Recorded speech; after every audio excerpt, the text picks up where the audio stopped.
And I very much enjoyed my time there. Do we have any public comment this morning? Yes, sir. We do have three. We have the Red Chief Hunt, Prentice Jenkins, and Hamid Khan. Welcome to 2016. Well, we finally got the guys at Venice. Now we need to get rid of the captain. Everybody takes a role or play responsibility in that. The Red Chief is red hot. They got the shooters. Why do you have to kill the mentally retarded?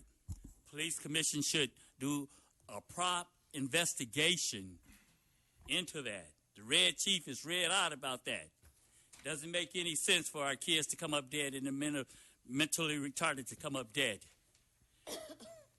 Now let's get it together. It's 2016. Let's come back with some accurate reports. Let's stop falsifying the statistics and things like that. It's a lot more crime going on. Crime is a lot higher. You brought me down here. You brought me down here for a reason. Like I said, we're working on our final report for the arrest for being black in the lobby. It's a goddamn shame you can't go out to the lobby at recess because you're black. It's all in the LA Times. The LA Times captured it. But you guys can drink water, but the public cannot drink water. This is a goddamn shame. There's double standards. You guys get past water. When I said I brought my water in here, they said I couldn't drink it. Now, what kind of bullshit is that? What's good for the goose is good for the gander. Like I said, the Red Chief is hot. Get rid of that goddamn captain. She went from a Captain 1 to a Captain 3, which is against policy rules. Chief Beck said when he come out the mayor's house, we wasn't going to have no more goddamn bullshit. I go right out there and get arrested for being black in the lobby. It's all in the LA Times. Check it out. The pastors and everybody else see me. It never rose to that level. Prentice Jenkins. Morning, Prentice Jenkins, City Life newsletter, activist since 1991. I wanted to give this to Mr. T. Fank. This is a letter detailing my ejection from the meeting a couple of weeks ago. That goes to Mr. T. Fank. Also today, I want to ask about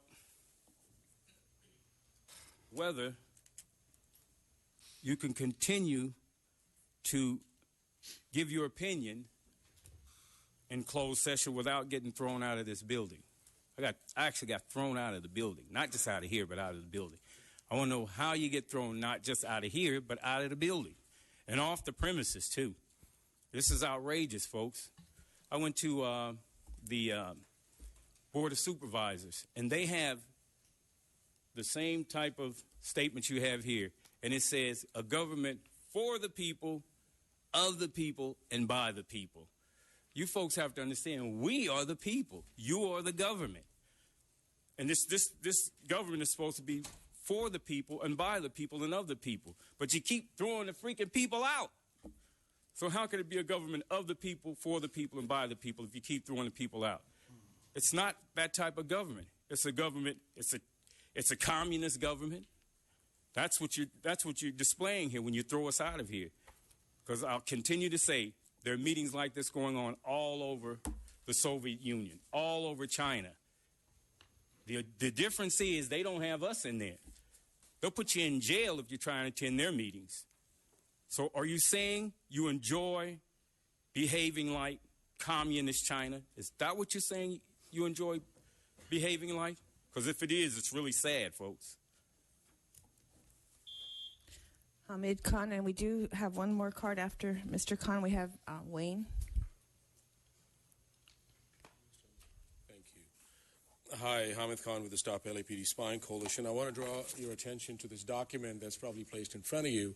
This is a copy of a complaint, a lawsuit that was filed by the Stop LAPD Spying Coalition and the National Lawyers Guild on December 22nd. just about 3 weeks ago against the LAPD. And the lawsuit basically stems from the failure of the department to comply with the Code 6250, which pertains to the California Public Records Act. We've filed several public records requests. I mean, on May 29th, the National Lawyers Guild and Stop LAPD Spying Coalition filed 2 SIPRAs. We waited, and this is particularly to the Suspicious Activity Reporting Program, knowing that we now have evidence of racial profiling, and the department has completely failed to comply. We wrote them a letter. They said we were going to take the typical 2 weeks, and then another letter, kept on trying to communicate with them, nothing happening, and finally, we had to take this legal route that we had to file this lawsuit. So I think the question is that I don't know what sort of leadership are you looking to provide. I mean, that people have to resort to filing lawsuits against the department when this should be public records. We have been asking to get copies of the suspicious activity reports, which have been released by the Fusion Center in another case as it pertains to the Sheriff's Department, but the LAPD completely denies. And these have already made public, about 1,800 of those. So we want to see the U.S. Senate has spoken out against this program, that it's useless, it's irrelevant, it's a potential violation of Privacy Act protection. The National Academy of Sciences has spoken against this program. So people have a right to know. Now we have evidence from Bustamante's audit from January 2015 of evidence of racial profiling. We want to see what kind of constitutional violations are taking place. We want to see that what sort of civil rights violations are taking place. So this is what we have to come down to, because unnecessarily, resources have to be spent, which is very hard to get by because the department does not comply, and it's zero in transparency about this thing.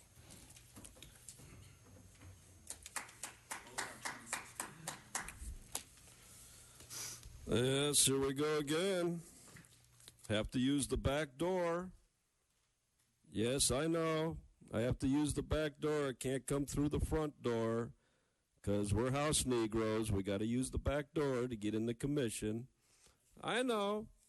Illegally arrested November the 10th, 2015. Assaulted. Held for 13 and a half hours. Tortured. Wasn't released until midnight, Veterans Day, which is appropriate because I'm a veteran of police abuse at the hands of assholes like you that do this to people like me for doing nothing but speaking. You people never read the Constitution. You don't know a word of what it says. But 3 of you have a bar card. The 3 of you that have a bar card should go over to the bar and hand it back to them and say, I don't need this anymore. I am not an officer of the court. I am a co-conspirator criminal of LAPD. Repeat after me. We are no longer members of the bar. We are no longer officers of the court. We are now co-conspirators in a RICO-controlled city. We are criminals. We do not need our bar cards when we are criminals. We are involved in a conspiracy to deprive people of their civil rights. That's what you are, you 3 lawyer assholes up there. That's what you are. You gave up your membership. You gave up all your education. All the times you studied to pass that test for 3 days, you gave it up. And why did you give it up? What did you get? You got the right to sit down there and listen to an asshole like me and all these other fools that are going to come up here and talk. That's what you won. You sold your soul to the devil. And what you got is hell, and you're sitting in the middle of hell on fire. There are no other comment cards on this item. We're now on item number 2, the report of the Chief of Police. Chief Beck. Good morning, Commissioners. Good morning. Today at City Council, Commander Andy Smith, now Chief Andy Smith of Green Bay, is going to be recognized. I'm going to step out for that recognition ceremony in a few minutes, but then I'm going to come back for the remainder of the agenda. I know that the PIO position is crucial to not only the commission but to the Los Angeles Police Department. I am very proud to have selected Andy Neiman, who all of you know in the back as our new PIO. He's going to be part of a combined command under Mr. Alakan and through a commander level, either civilian or sworn, that is made up of both the PIO's office and our community relationship division. So there'll be brother-sister divisions that not only put the department's message forward in the media, but also in the public and internally. So I look forward to rolling that out this year, and the commission will hear much more about that as we move forward. I want to thank Commissioner Johnson for not only attending the MLK breakfast along with Commissioner Figueroa, but also being our keynote speaker. You did a great job, very well received. That is one of the best events that we hold. Well over 100 people, upwards of 150 attended. All the right people in the right room having the right conversation. I was very, very proud of the way that was put together. It was Chief Pacinger's last MLK breakfast as a full-time sworn member of the department. He originated the MLK breakfast 7 years ago in 2009, and has been a huge contributor and a person that steered that event. And Chief Pacinger was recognized along with his better half, much better half, I might add, at the breakfast this year. Tomorrow, we will have our 2015 crime statistics and 2016 crime strategies press conference. I'm going to withhold my comments on crime until tomorrow. I hope the commission appreciates that. And finally, as was covered in the media widely this week, we transmitted the Venice officer-involved shooting to the district attorney this past month. And when we transmitted that investigation, which was the culmination of months of investigation, dozens of interviews, forensic review, autopsy, all of it, I transmitted it and contacted Jackie Lacey and let her know that I thought that it was a fileable case, and that I recommended a criminal filing be pursued. Obviously, I do not please. I do not do this lightly. You know, this is not something that I take cavalierly or don't do without a considerable amount of thought. But I think that it's important that the chief of police not only stand up for the department when it's right, which is the vast majority of the time, but also be forthright when he sees something that he believes is wrong. And I think that's my obligation to the public. It's my obligation to this commission. You know, I wish that I didn't have to do it, but this is obviously something that is not only in the public's mind at this particular time, but also on the national stage. So it's very important that we be seen as honest brokers and not only willing to stand up for our folks when we believe in them, but also when we recognize a criminal act. I would ask that the commission delay its review of this officer-involved shooting in order not to conflict with the DA's investigation and potential prosecution. That is something that has been done in the past. The statute of limitations is told on this because of the criminal aspect, and you know I wouldn't ask for a decision now, but I would just ask the commission to consider that. And that concludes my report. Thank you. Do we have any comments on this item? Yes, sir. We have 8 comment cards. We have Najee Ali, the Red Chief Hunt, Paula Miner, Prentice Jenkins.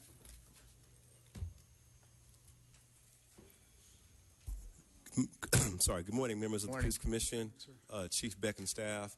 I'm Najee Ali. I'm also the political director of the National Action Network, a civil rights group based in South LA. And we're here today to say we stand firmly in support of Chief Beck and his decision that criminal charges be filed against Officer Proctor for shooting Brendan Glenn. We know he has contacted DA Lacey, and the reason why we felt it was so important to be here today publicly to support Chief Beck is that the history of our relationship has not always been good. And we've been quick to protest the police chief and the department when we felt they did something wrong in our community. So that being said, we think it's just as important to commend Chief Beck when we feel he's doing something right for the department, but also for the community, and standing up for us to make sure that we do have justice. And I think it takes a lot of courage and conviction to do that publicly. So with that, you do have the support of a coalition of South Philly civil rights leaders, ranging from the National Network to the NAACP, SCLC, and many others who want to commend you. But at the end of the day, we do want to make sure that we do request that the videotape of that shooting be released publicly as well. And we hope that you would consider that. In that way, the community can have a layer of transparency and more trust as the investigation continues, hopefully by DA Lacey. So with that being said, I want to wish everyone a happy new year. And I talked to my colleagues and encourage them to come out more. That way they can hear other voices that truly represent our community, because at the end of the day, South LA leaders, we work every day. We can't come down here as much as possible, but we do want to make sure our voices are heard as well. So thank you for my time. Thank you. The Red Chief back on the record. VoteHunt2016.com for U.S. Senate so we can stop this bullshit.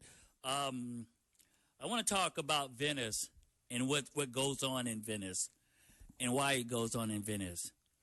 Number one, when you make a captain, a Patrol 1 captain, a Captain 3, without transferring out, these kind of things happen.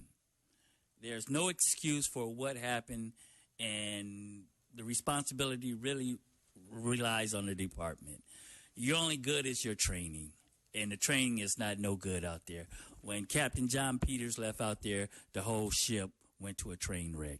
That's why the Pacific is a train wreck. And this is why we say that you have to train the people all around. You just can't throw people into positions without being trained and without following policy and procedure. And this is what's go wrong with Captain Albarca. And this is why I'm down here right now, because I done got 400 tickets, and 400 arrests for literally nothing. Here's a picture of me getting arrested in the lobby that was in LA Times. I just want everybody to see this. This is while being black in the lobby right down here. Here's the final proposal that I want to go to Matt Johnson. If you can please hand that to him. And behind that, Matt Johnson, is the decorum rules and what LA City Council just got sued in for the decorum with the summary judgment. I hate to relate or go that way. I'd rather sit down and talk about this whole thing and correct the whole department's issues and things like that. But if not, I think Dean Pregerson will do it in federal court again, like the city council. It cost the city over $5 million. But I'm tired of being a statistic. If you've been arrested 72 times, I can really talk about it firsthand. Chief Beck, get it together. Paula Miner, followed by Prentice Jenkins. Then the next four will be Wayne, Joseph Smith, Ted Hayes, and Hamed Khan. Good morning. Morning. I'm Paula Miner with Black Lives Matter. We at Black Lives Matter are aware of Chief Beck's recommendation, just made public, that charges be made against the officer Clifford Proctor, who killed African-American homeless man Brandon Glenn.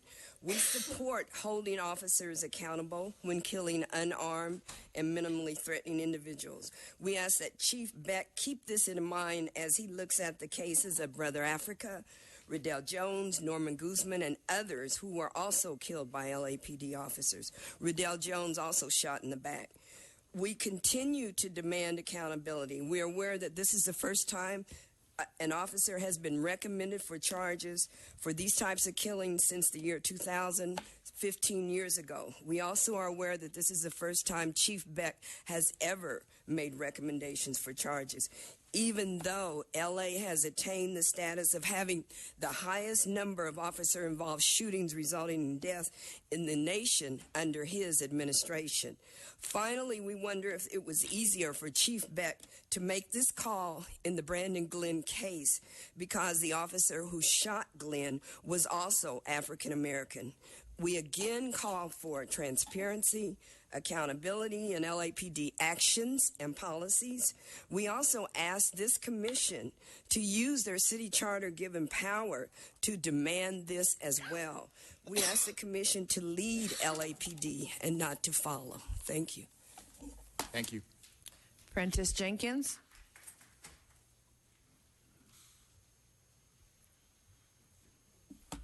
Prentice Jenkins, activist since 1991, City Life newsletter. I'll say again, Chief Beck, yes, I was clapping. You know why? Because you took a murdering bastard off the street. I'm shocked that he was black. I just found that out. No, I'm not actually shocked. It's just shocked in this instance. But when I clapped, it was a clap of joy because a murdering bastard is off the streets. Henry Solis was a murdering bastard. You got him off the streets. He's the LAPD officer, got him off the streets. Whenever you get a murdering bastard who kills a cop off the street, all the cops clap. No one wants to stop the cops from clapping. So when you get a murdering cop who's murdered an innocent person, resident in the community, as an activist, I'm going to clap. Every time you get a murdering bastard cop off the street, I'm going to clap. The next thing we need to do is get Wampler and Villegas, the ones that shot Ezell Ford to death. It's their turn now. See, the only reason you got this guy is because you saw that tape. And that tape was like the one, Laquan McDonald. Finally saw the tape and saw that man was not reaching for his gun. He was on the ground when he got shot in the back. Yep, those are the ones. You know, I'm actually writing a paper that I'll introduce to the American Psychological Association on murderous cops, pervert cops. This is a paper that hasn't been written before. And I'm writing it and submitting it to the American Psychological Association because no one talks about that subculture. You're right, that 90% of the cops doing their job. They got a draw because there's some crazy people out there. But I'm going after that 10%. That 10% that's pervert, they're murderers. Those are the ones I'm going after. Wayne Joseph Smith, Ted Hayes, and Hamid Khan. Yeah, I'm JoJo Smith with Los Angeles Community Action Network. You know, Chief Beck, you didn't finally do something. You done it because out of racism. There's so much racism in your apartment, it's unreal. That's why you put a black man in jail. That's why you done it. What about the officers that killed Ezell Ford? What about the officers that killed Africa? Chief Beck, you're a piece of shit and you need to resign.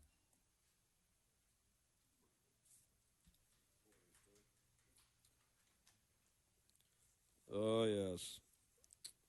Yeah, I was there yesterday at City Hall. We were discussing a man named Cash Delano Register, one of your little people you stuck in prison illegally for 34 years. They were over there yesterday at City Hall trying to figure out how much to pay him for losing 34 years of his life. How much do you pay a man for an illegal conviction at the hands of your LAPD? 34 years he loses of his life. Well, they won't tell us. I asked, and Paul Koretz and Paul Krikorian would not tell me at the Budget and Finance Committee yesterday. But they were in the back talking with all kinds of lawyers. So I heard this news that Charlie Beck's recommending prosecution of a cop. A black cop. Of course. You won't go after a white cop shooting a black man. No, you're not there yet. See, in a criminal enterprise, you always have to sell people out so you stay out of jail. That's all you're doing. You're simply doing this as cover. I mean, who knows? This cop may not have even fired the gun. It probably was a white cop, and you doctored the evidence, just like you did against Cash Register, K-A-S-H, Delano Register. And they want to sit here and tell us we're supposed to applaud the police chief who just walks out of the meeting because he's got more important things to do to get his hair done and talk with the mayor than to listen to the business of this commission. No, I'm not buying it.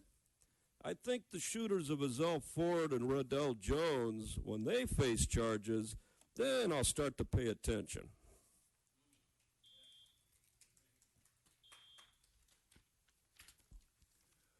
When Chief of Police Bernard Parks was inquired about whether he was a black officer, he indicated his color was blue.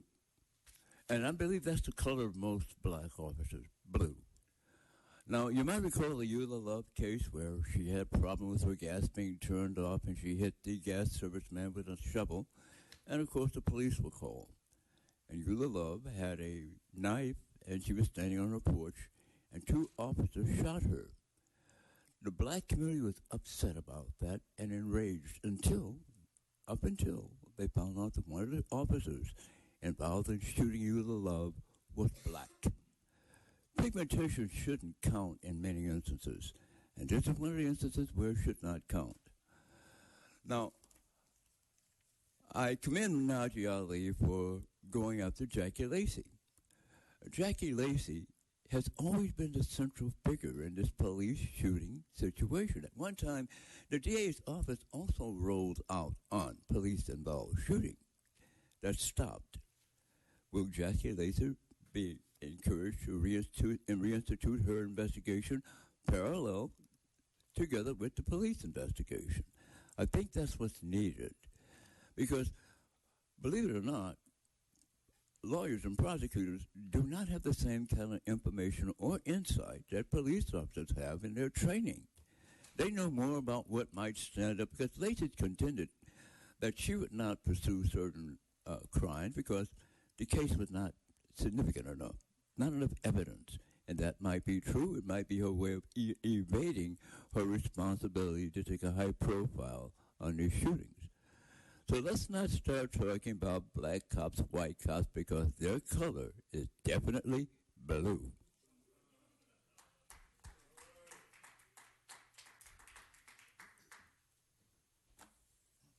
Hello, Hamid Khan with the Stop LAPD Spying Coalition. I think Ted Hayes just put it correctly, the white, black, and the blue cop.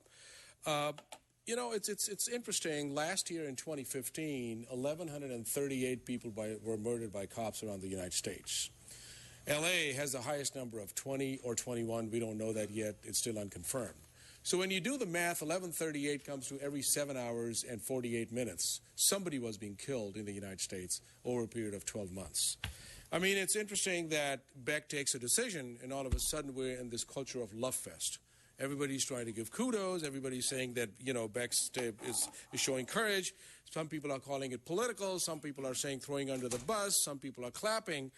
But the issue still remains that LAPD has killed the highest number of people in the country in 12 months. The fact still remains that LAPD continues to manipulate records. The fact still remains that over a period of 5 years, 0 racial bias report has been sustained. The fact still remains that LAPD officers have violated and sabotaged the consent decree. So, you know, I mean, when we talk about this love fest, I would hope that you as a commission, which clearly are failing in your obligation to be custodians of public trust, have to really step up. Because unless you look at the institutional corruption, unless you look at the conditions that are created, unless you look at these new policies, how they're being incorporated into everyday policing, which are very much counterterrorism and counterinsurgency, what you have is a highly militarized, violent police force that will continue to kill people. So while this may bring some comfort to the community in Venice and family of Brendan Glenn, and I hope it brings them some comfort, but the fact of the matter still remains that this is an institutionally violent and a corrupt system over here. So just wake up. Just wake up and don't get caught up in this love fest. And Mr. President, we do have... So I understand we have late speaker cards from Melina Abdullah, Pete White, and Michael Williams. Yes, sir. So I will allow you to speak, but I want to remind everybody that the rules are that no speaker cards will be accepted once public comment has begun on a specific agenda item for which a card is being submitted, or with respect to general public comment once a general public comment period has commenced. So I want to remind everybody of those rules because after this week, they are going to be strictly enforced. Thank you. Commissioner, I also submitted my card at the same time she did.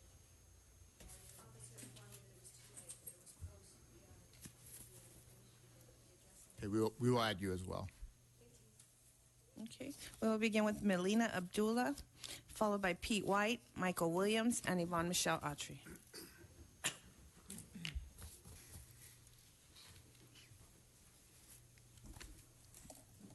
So good morning. I just wanted to, point out that we're starting a new year, and just like last year, the chief of police has chosen to leave as the public is choosing to address him. And so we want to shift that in 2016, and we want our public servants to listen to the people that they serve. So we don't want this to continue to happen in 2016. I know that there's a kind of celebratory tone, that people are celebrating the fact that the chief of police has recommended that charges be filed against Officer Proctor. I think it's important that we step back and recognize that a recommendation for charges is not charges. And so we have not seen justice. It was his duty to make that recommendation. But that's just one recommendation out of the 20 folks who've been killed at the hands of Los Angeles Police Department in 2015 alone, not to mention that we had a huge number of killings at the hands of LAPD in 2014 and all the years that predate this last year. So we're demanding that the chief of police carry out his duty, and that the police commission pressure him to carry out his duty and his function and his role as chief to recommend charges in all of the cases that warrant charges. So we still haven't gotten a report back. We've demanded reports in the killings of Brother Africa, and the killing of Ezell Ford, and the killing of Riddell Jones. And we are requesting once again, and I hope that you will write this down this time, that you all tell us what the status is of the police officers, Wampler and Villegas, who killed Ezell Ford, of the police officer who killed Riddell Jones, who wasn't able to be at home with her family for the holidays because she is not here to care for her children anymore, and the killing of Brother Africa. And so we are asking that the police commission give us a report within the next couple of weeks about what the status is of each of the cases of the 20 people who've been killed by LAPD in the last year. Thank you. Pete White.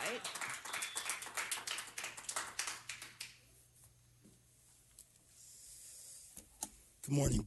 Pete White, LA Can, Black Lives Matter. You know, I was born at night, just not last night. I definitely agree with the assessment of many of the speakers, but I think there's just one other element that needs to be lifted in this moment, that there are higher stakes at play here, led by the LAPD and the mayor of Los Angeles, right? It's clear that they hope this announcement of Chief Beck doing his quote-unquote duty will lead to distraction and disruption, to disrupt and dismantle our efforts to make true this noxious system. Think about it. Black cop shoots black residents and sends a recommendation to a black DA. So now when you think about that, black cop shoots black resident, and then the chief sends a recommendation to a black district attorney, first time since 2000, it's very clear that that drips with structural racism. That drips with political gravitas that's only seen behind tables such as these. I guess we're here to say we see it. We've been here before. We're not distracted by it. We're going to continue to do everything we need to do to dismantle this system that continues to disrupt, to murder, to kill, to maim folks in our community. That's what we're going to do. And so while the Love Fest is happening, we're going to be in the streets. We're going to remind you that it's been since 2000 that a recommendation has been made. But we're recommending with our feet, with our hands, our heads, and our efforts. All power, black power. Michael Williams, followed by Yvonne Michelle Autry. First and foremost, I want to just acknowledge and give a hand clap for the recommendation. The real reason why the recommendation was made is all these people right here, all the activists here that have been coming here every week, putting pressure on Chief Beck to do the right thing. That's what we know. It's not because of Chief Beck's goodness and he's good or gracious. It's because of these people right here. So can we have a moment just to give a little applause for y'all? I want to give applause to you guys.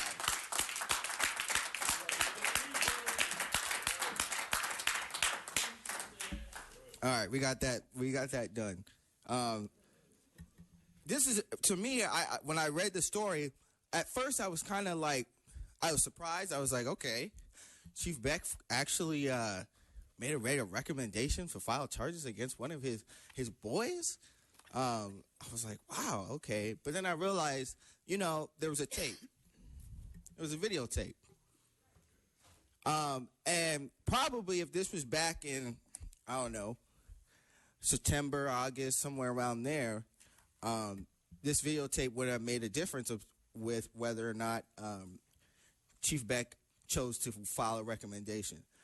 But because this is coming after the whole thing with Chicago, this is coming out with Laquan McDonald's case where a tape was hidden and then came out and exposed the whole corrupt regime. I feel like, obviously, this tape has to be some kind of bad. This has to be a direct, this has to be really outrageous that what this cop has done for him to make a recommendation for charges. I know you guys are trying to save face, and that's what you guys do. You guys try to cover each other, and this officer is just going to take, he was told, all right, man, take the blow for us, keep us under wraps, keep us covered. We know what it is.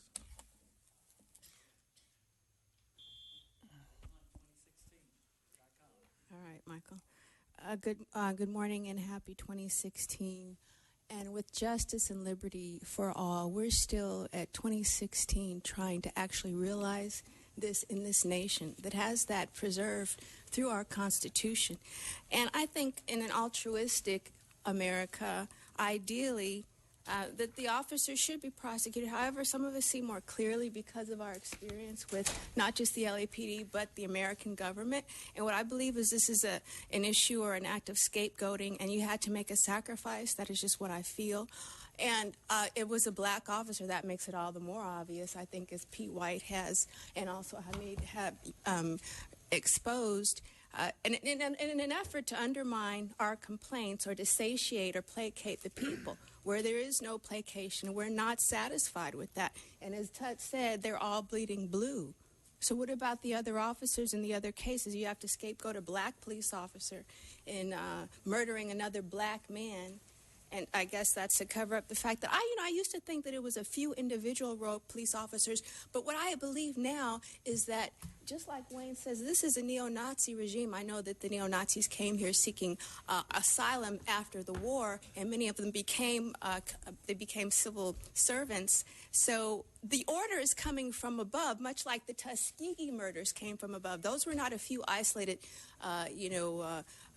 doctors within that agency. It came from the highest issue, the highest level of command, whether it's the New World Order, the Illuminati, the FEMA, whoever to exterminate black people, or anyone that you all or this organization or this agency considers a threat. And I realize you are the pawns in this, doing what you are told to do, as we all fight that, and those of us that fight it are still under surveillance and subjugated and tortured and experimented on.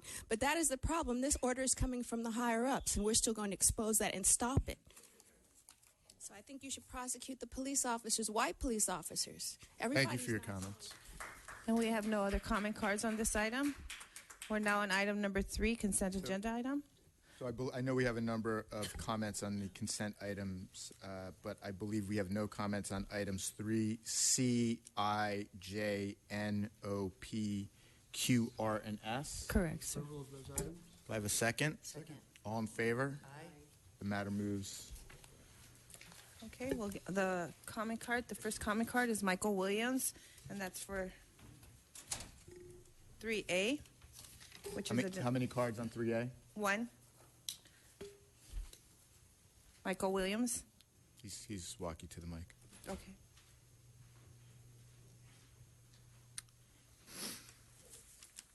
So 3A is again another donation to the cadet program, and they must be very, very well funded because there's like a bunch of donations on here.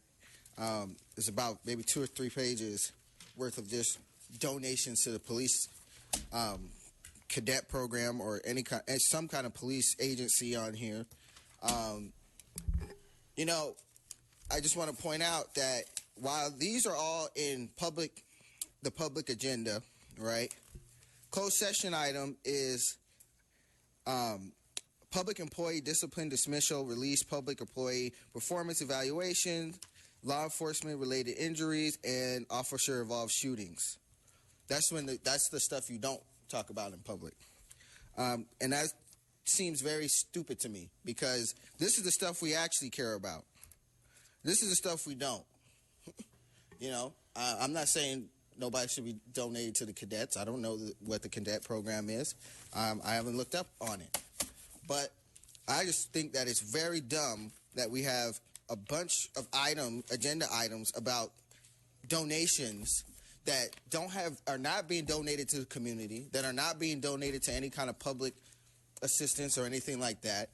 And yet the stuff that we're here for is the stuff that you go in the back room to talk about.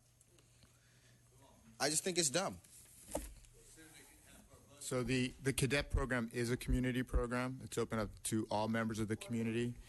And the closed item agendas are confidential personnel matters, and that's why they're not discussed in open session. Okay, we have no other Can I have a motion on item Approve 3A? the item. All in favor? Aye. The matter moves. Okay, for item 3B, we have one comment card. We have Wayne. This is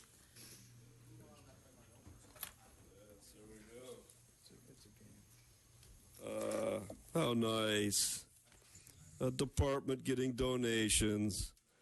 Yes, for your good work from the Los Angeles Dodgers. $1,980 to be utilized for food and recreational activities for the little cadets in the Newton Area Cadet Program.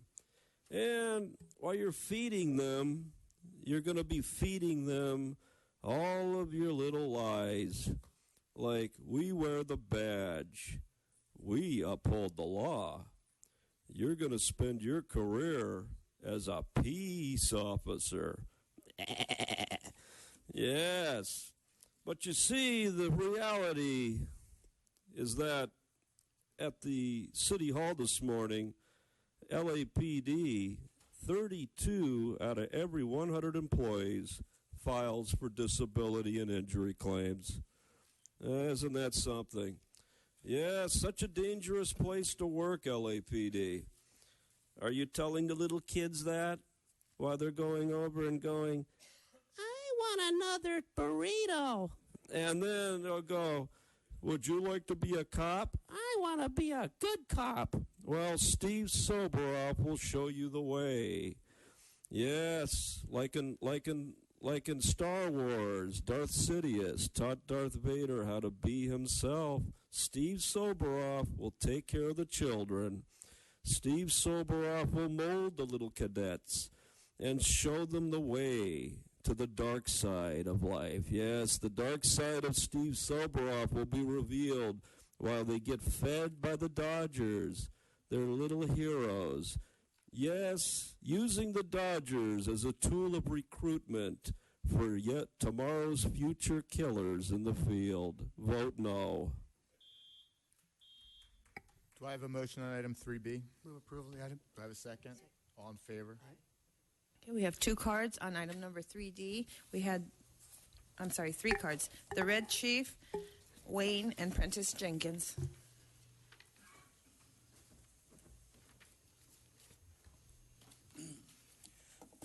Thank you again. VoteHunt2016.com, so the donations can be automatically. We won't have to ask nobody for them.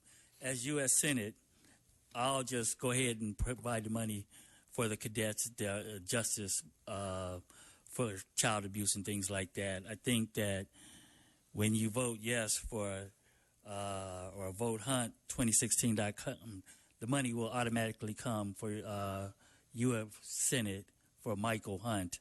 Like I said, vote yes 2016.com or votehunt2016.com for U.S. Senate, and all Hunt, this can you will be please get taken back care on of. topic?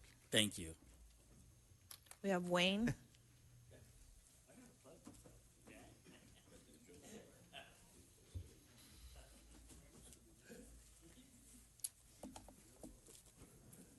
In and out, in and out.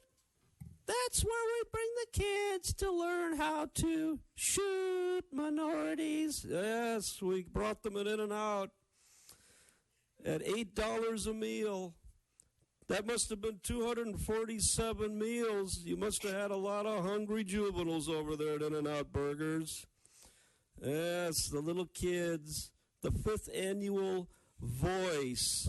Victims overcoming injustice of child abuse and endangerment.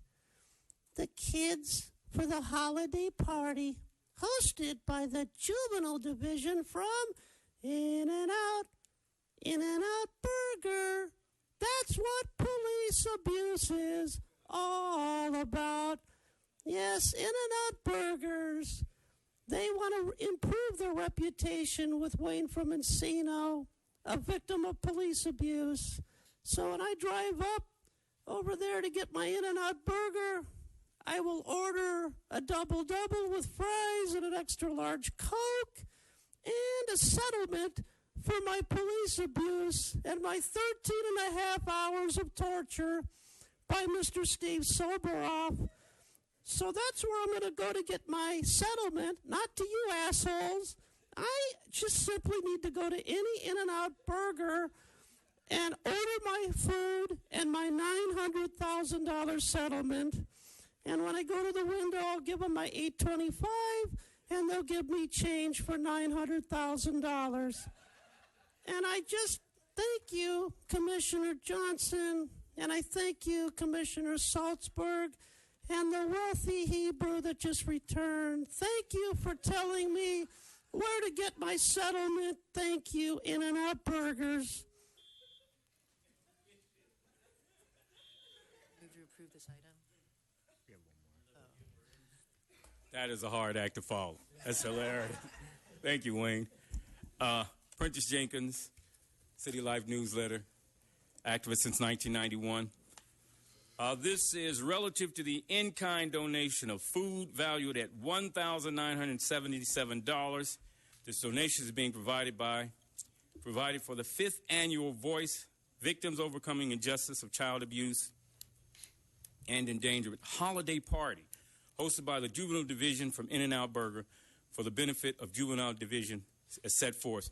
First of all, I had no idea that In-N-Out Burger had a juvenile division.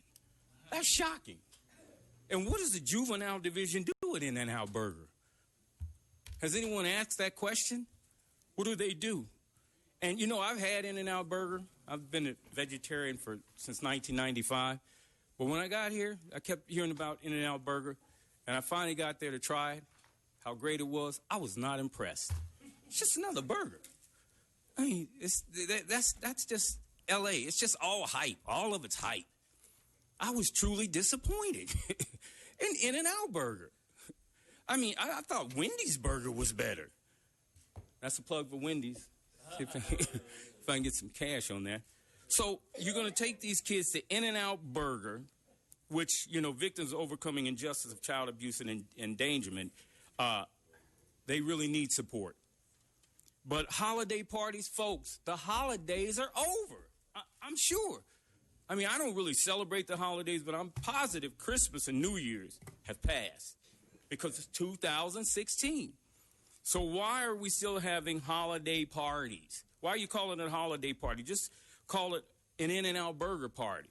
It'll get more people there if you say In-N-Out Burger party. You say a holiday party, people are not going to come. They bored and tired. There are no other comment cards. Do I have Approval of the item. Do I have a second? Second. All in favor? Aye. Motion moves. We have one card on 3E. We have Michael Williams.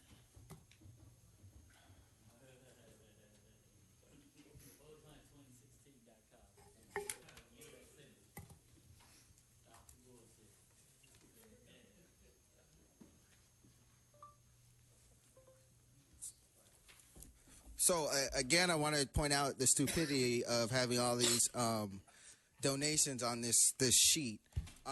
For one, I know Matthew Johnson wants to make it seem like I'm asking for personal information when he knows damn well that I'm not talking about personal information. What I'm talking about is incidents of what is going on involving the officer-involved shooting cases. That's what should be on this agenda. You know, I'm not talking about addresses of cops or anything like that, or personal information regarding officers. Nobody's asking about that. I know that's a government play to hide information, because the city of Pasadena tried to do that when they were holding back the IRR report for Kendrick McDay. But they lost that case. You know why? Because everybody knows we don't care about the police's personal information. We care about finding out what happened to these individuals. Why did the officers have to shoot them? That's what we care about. So don't try to twist my words and act like, oh, I'm asking for personal information. I wasn't trying to twist your words, but the adjudication of those matters are confidential. So we cannot, that they're not appropriate. I'm telling you that if we were to sue right now for that information, we'd win, because the city of Pasadena already went through this. Okay? We already have gone through this. We've already been through this. You guys hide information, say it's confidential, and then when it comes out, we find out there's some incriminating stuff that you were trying to hide. So don't try to play me like this is some information that only regards personal information about police officers. And if it doesn't, if that's all it is, then it's easier for you to put stuff that isn't revolving that on this agenda. That's the point. It's not the point that what I was pointing out is that we want personal information. My point is that the agenda sucks. Okay? You have too many donations on here that you don't even explain what they're for. So how are we going to vote or have an opinion on it? We have no other card. Do I have a motion on this item? Move approval of the item. Second. All in favor? Aye. We have two cards for 3F. We have Wayne and we have Prentice Jenkins.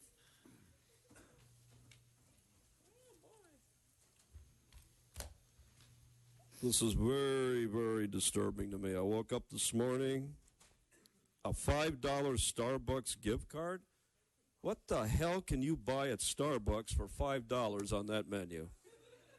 I mean, I have a Starbucks over there in Encino. I mean, it cost me $10 to park there before I get my coffee.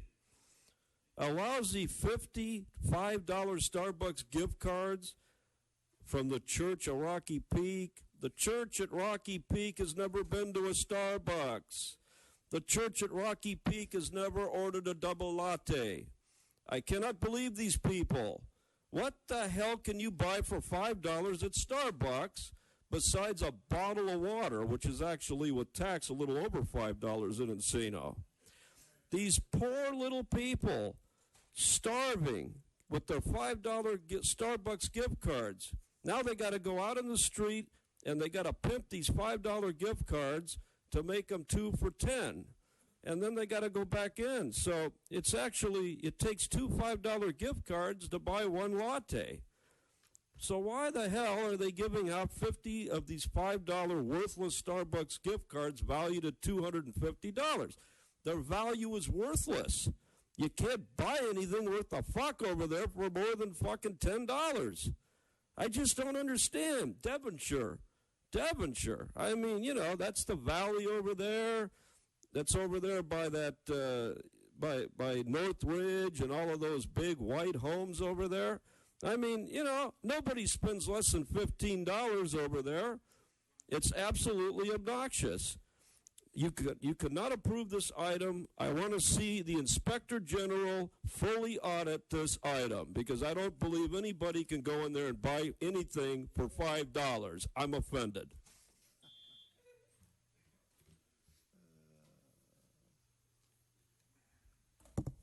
Wow, incredible. Department report dated January 2016 relative to the monetary donation of $55 Starbucks gift cards valued at $250 from the Church of Rocky Peak to be distributed at the Devonshire area holiday party. for the benefit of the Devonshire area as set forth, and so on and so on. $55 Starbucks cards. I want to know, how do I get a Starbucks card? A $5 Starbucks card. I can get it for some. I'll give you one. Just leave. If I can get a $5 Starbucks card, I'll tell you what. I'll leave if you give me a $5 Starbucks card. But you gotta leave too. Listen, $5 Starbucks cards, folks. $5 card Starbucks from the Church of Rocky Peak. Is it a church or a cult? Because nobody gives out $5 Starbucks cards. I mean, there's no way you can, like Wayne said, how are you going to buy anything at Starbucks for $5? I've bought water at Starbucks. It cost me $3 at Starbucks. I'd have $2 left. I guess I can catch the bus on that. Yeah, I can catch the bus on that last $2. But $5, come on, people. For the Devonshire area holiday party, first of all, you say Devonshire area. Who in the Devonshire area is having the party? You don't tell us that. You just say it's a party for Devonshire area holiday party. This church didn't give in $5 Starbucks cards to Compton area for the holiday party at Compton. There are no other comment cards on this item. Approval of the item. Second. All in favor? Yeah, we have Item two moves. cards. 2 cards for 3G. We have Wayne and we have Iman Michelle Autry.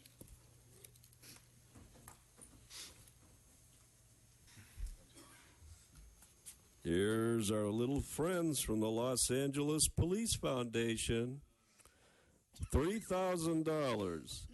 Oh, well, over in the law library last week, all the little laptops were tapping the keyboards, Googling the Los Angeles Police Foundation.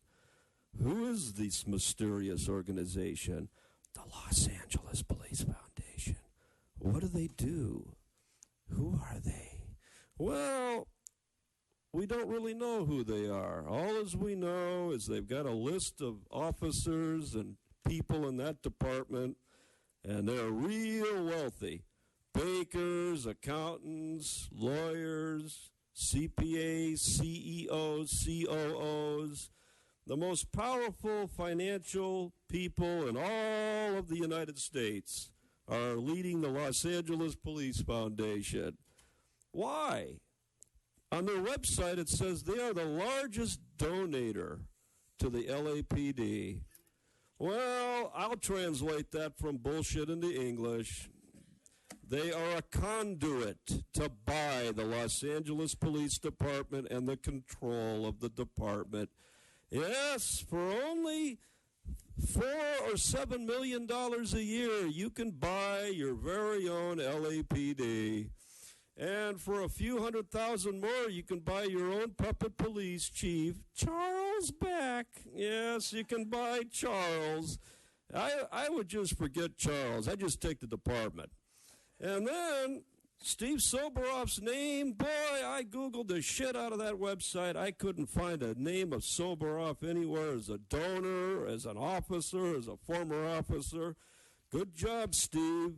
You scrubbed that website so clean with goddamn viruses, I couldn't find you if I had a needle in a haystack. Good going.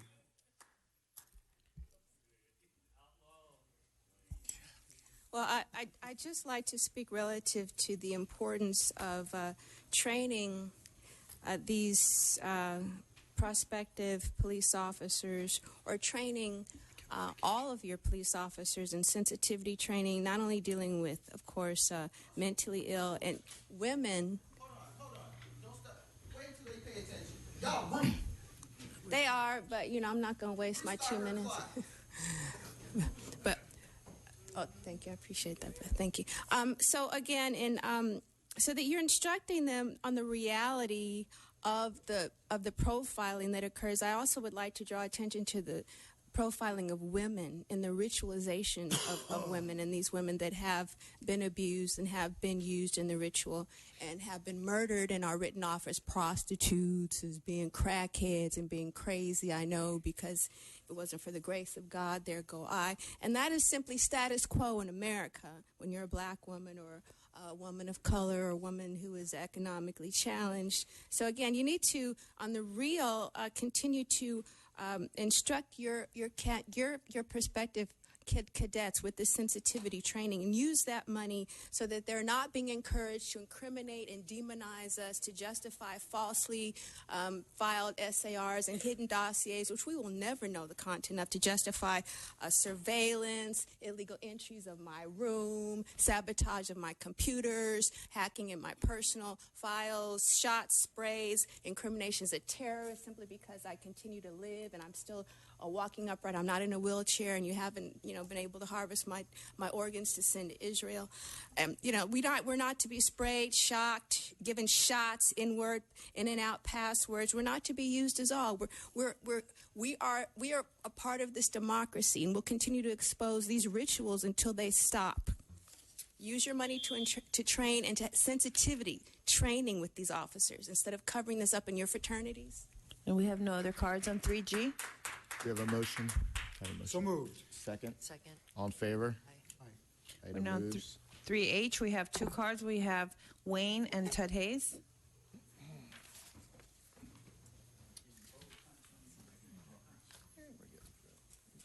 VoteHunt2016.com.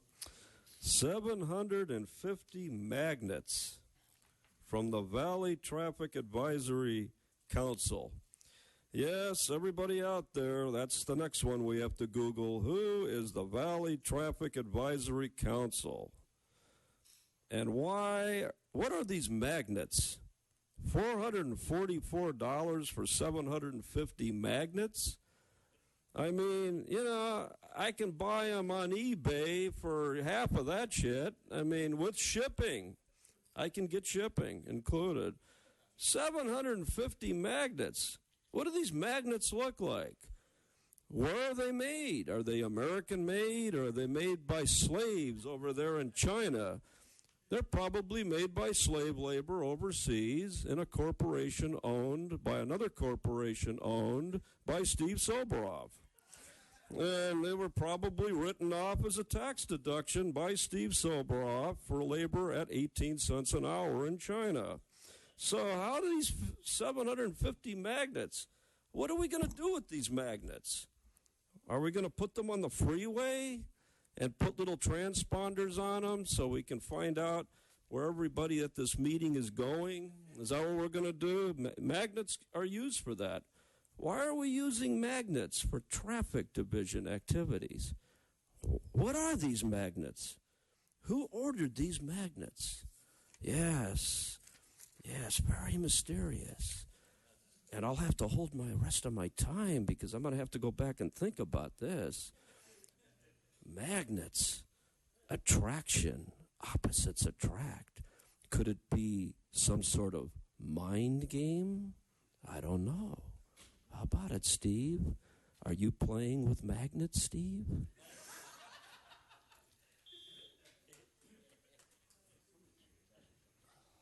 For those of you who don't know, there's a binder in the back on the table that has the interdepartmental correspondence that kind of shows you what each of these items are covering. I am thoroughly confused because it indicates that these magnets are provided to the public to provide them with the proper information and location to make car seat appointments. Somehow, the magnets make appointments. Now, I don't know if these are north-south magnets attracted to ferric materials. I don't know what kind of magnets these might be that somehow provide an appointment for car seats. I would imagine the car seats are for children.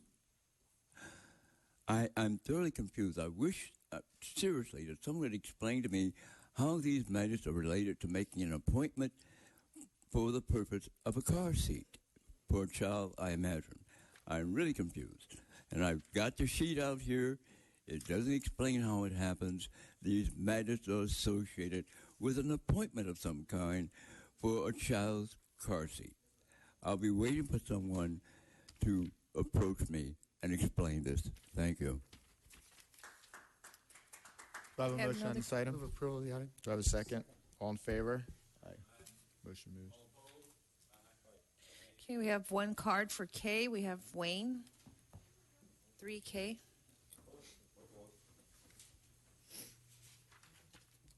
Vote Michael Hunt 2016 for the Senate. Now we have the Los Angeles Police Foundation. $2,250 for the holiday party, the Central Area's holiday party. But I wasn't invited. I was on the list, but they didn't send me an invitation. And why are we having a holiday party on December the 28th? And why are we asking for money now? The money's already been spent. It's 2016. You can't go back and ask for the money now. You should have done that at the last meeting of the year. The year's over. You can't ask for that money now. You can't accept this donation now. It's too late. You had till the end of the year. You know, when you go and you listen to commercials from Toyota, I watch TV sometimes. We've been waiting for you. Expires on the 31st of December. So all of this stuff always expires on December 31st. That's the end of the year. And, you know, we're talking about money, and that's what drew Charlie Beck back to the meeting. He had to come back in here because we started talking about all this free money. So he's back in there. But now we're losing commissioners, and we're Stay on topic, please. We're gaining a police chief. Okay, so we lost 2 commissioners but gained a police chief. I'll see you 3 and you give me 5. $2,250 for a party. Why do we have to have this party reimbursed? The food's already been eaten. The decorations have been taken down. Let's keep the $2,250. Let's not accept this donation. Now, we'll wait to see the comments by the police chief on this item, because I don't think we should accept this donation in 2016. Move approval of the item. Do we have a second? Second. All in favor? Aye. Aye. Next. We have Al Wayne. 3L. Let's see, the LA Police Foundation, I heard of them before. $5,000. Now let's see here. They were over buying influence in the Foothill area.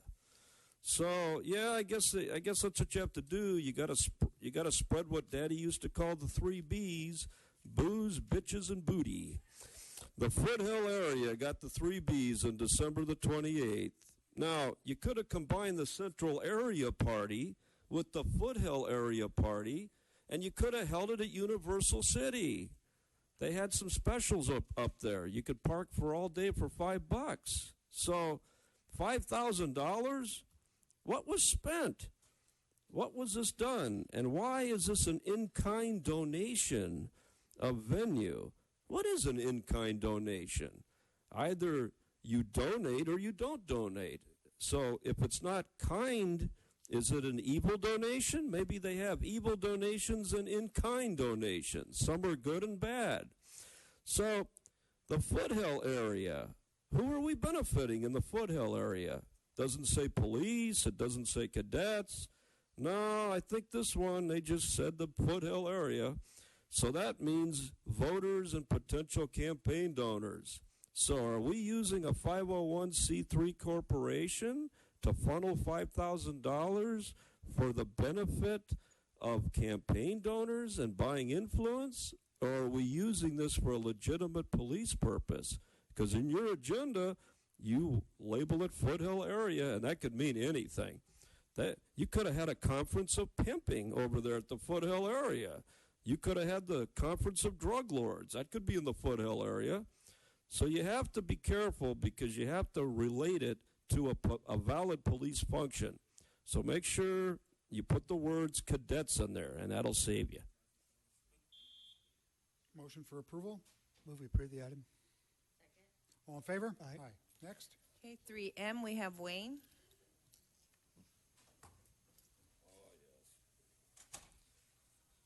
LA Police Foundation again. Now, the Watts Bears football team.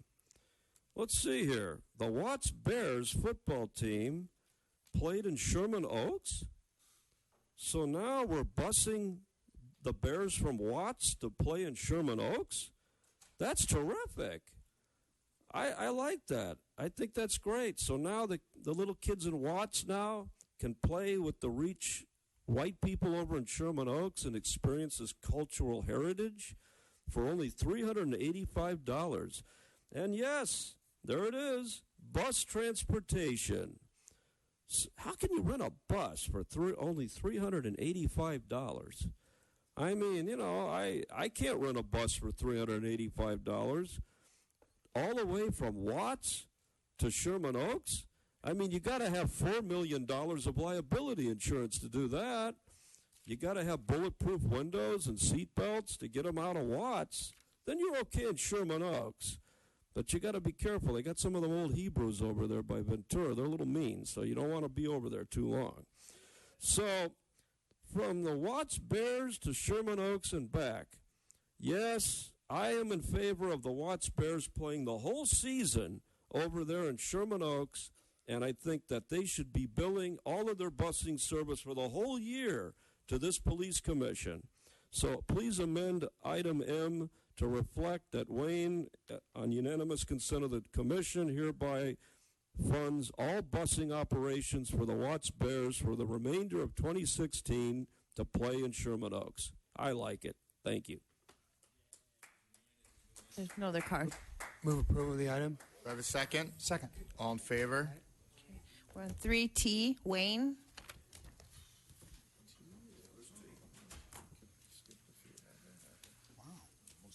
Let's see here. Oh, yeah, last Friday I did this. T, there was a race from Baker, California to Las Vegas, and it's on the 15 freeway.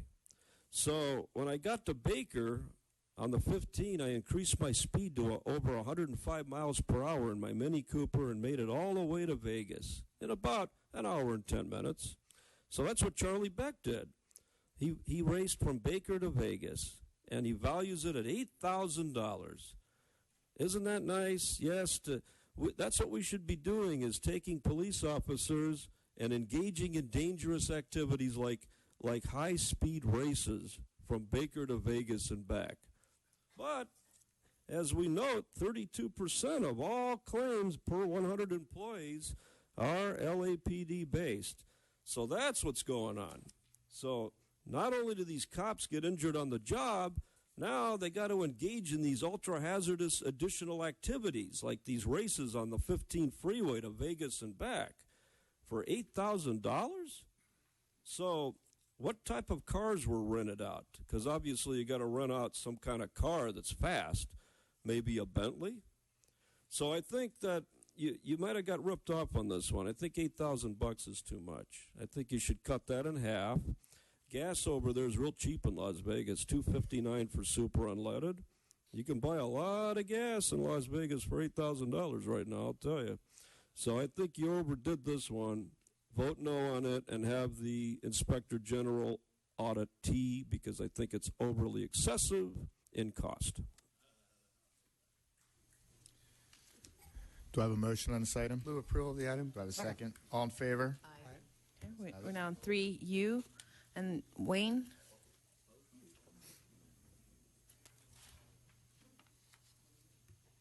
Yes, now we're living dangerously, and we're just getting rid of those 309c5 bullshit corporations. Now we're going directly to campaign donors directly. Toll Brothers, the major builder, and they made a donation, and they built a wooded framed, shaded trellis over a barbecue area in the Devonshire area.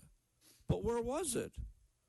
Was it in somebody's backyard in one of those big mansions over there off of Devonshire near Topanga? So why would Toll Brothers Incorporated do this? Who approached Toll Brothers with this? What does Toll Brothers get in exchange for this? Well, it's very simple. they build shit, and the LA City builds shit, and I'm sure there's contracts coming up where Toll Brothers will bid on it, and they just might get lucky and win the bid. Yes, wouldn't that be a coincidence? Toll Brothers winning city contracts, they just happen to win them. Just coincidental. You know, Toll Brothers doesn't want anything from the city. They just did this out of the kindness of their hearts. They were driving down Devonshire, and they saw there was no trellis. And they stopped and they said, God damn it, we need a shaded trellis by 15 by 19 over that barbecue area right there. Yes, and that's what they'll do for me. Yes, Toll Brothers, please come over to Reseda and build me a trellis. I need a fucking trellis. Yes, build it for me. And then bill it to the LAPD as a tax donation. Yes, I like the idea. Build more trellises for everybody. Move approval of the item. Do I have a second? Second. All in favor? Aye. Thank you. On 3B, Wayne.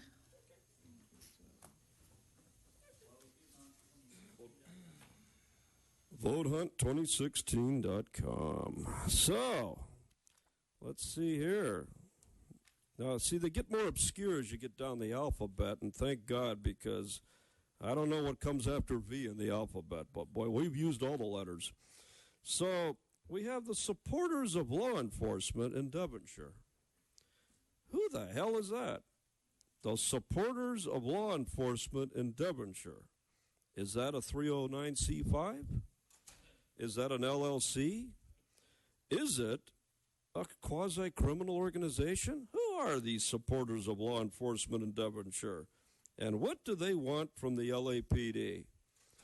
Oh, yes. $35,405 for the juvenile detention room. Okay, now we've got it. White upper crust area, Devonshire, locking up juveniles, chaining them to walls. I understand. $35,405 to get more of the little Latinos off of the streets. Yes, just call up 311, ask for Steve Soboroff, and say, oh, I'm one of the supporters of law enforcement. Remember me? I want that man arrested. Why? Because he's brown and I think he has a spray can. Okay, we'll put him in the juvenile detention room that you built. See, it all works. One hand washes the other. These people want something. These are not donations. These are in-kind payoffs. And none of these items on item 3, A through V, should be accepted. It's a mockery. It's a disgrace that you'd ever use so much commission business on such garbage like this. Surrender your bar cards, the three of you on that panel. It's over. Just give them up. Save the bar the expenses and the time. Move approval of the item. All in favor? Thank you. We're now on item number 4, regular agenda items. We have comment cards on all items. The first item, 4A, we have 3 comment cards. The Red Chief Hunt, Wayne, and Prentice Jenkins. Any department questions? No questions. Does the commission desire a presentation from the department on it before its public comment? No, but we can go straight to public comment then on the item.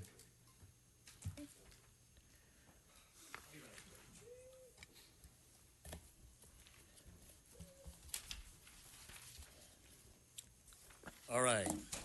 VoteHunt2016.com, Senator. Okay, this says January 7th, requested reprogram miscellaneous funds, deposits, well, trust funds and things like that. Just go ahead and give them the goddamn money and get it over with. Stop putting this shit on the agenda, and let's get down to the business of the city of Los Angeles. The funds and all this stuff like that is we have too many of these funds being talked about and things like that. Let's do them in a roundabout way. Let's gather them all up and put them on one thing and get it all over with. Vote yes on this bullshit like you guys are going to do anyway, and vote Hunt2016.com.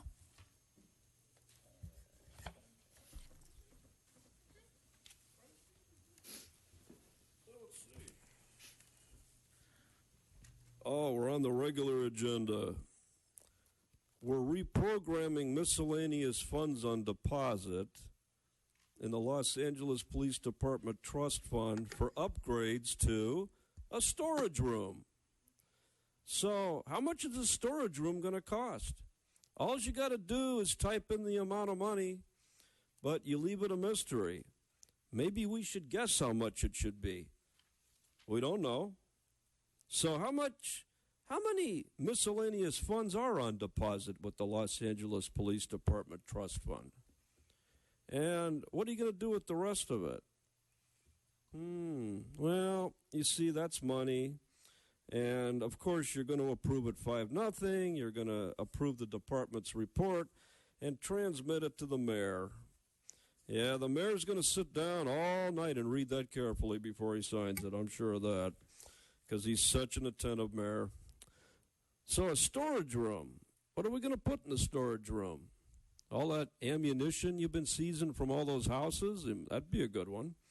How about all of that evidence that you have, like Mr. Cash's conviction? Maybe we're going to put all of those reports that could exonerate those people rotting in jail right now in that storage room. Yes, the secret storage room on 4A. The Inspector General, you need to look at this item because this is some kind of weird thing that they need money from that fund for just a little storage room. A storage room. The Steve Soboroff Memorial Storage Room. Vote no. Prentice Jenkins.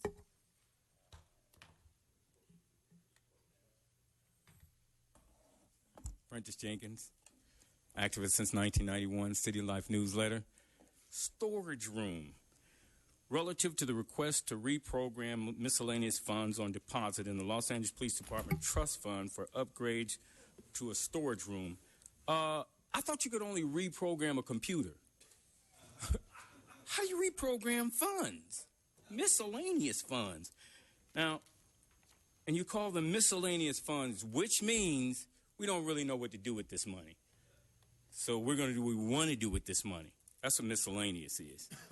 I know what miscellaneous is. And we decided to take these miscellaneous funds and upgrade our storage room. I'd get Steve another $10,000 suit, but upgrade our storage room. A storage room, people, come on. You know what that means. Redistribute the money.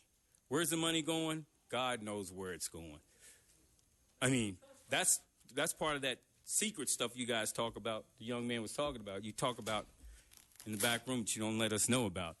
That's this reprogramming of miscellaneous funds. Now, we need to know how much money is in that miscellaneous funds, and it's going to the Los Angeles Police Department Trust Fund. How much money is in there? And it's going to go to upgrade a storage room. Wow. That sounds like those hammers back in 1970 when Jimmy Carter was president. The Pentagon spent $10,000 on a hammer. And they spent billions of dollars buying hammers. They said hammers. And then all of a sudden we were in the space race after that. But they said they were spending it on hammers. Yeah. Well, I guess you guys are spending it on this storage room. Let me know when you finish with the storage room. I'd like to see it.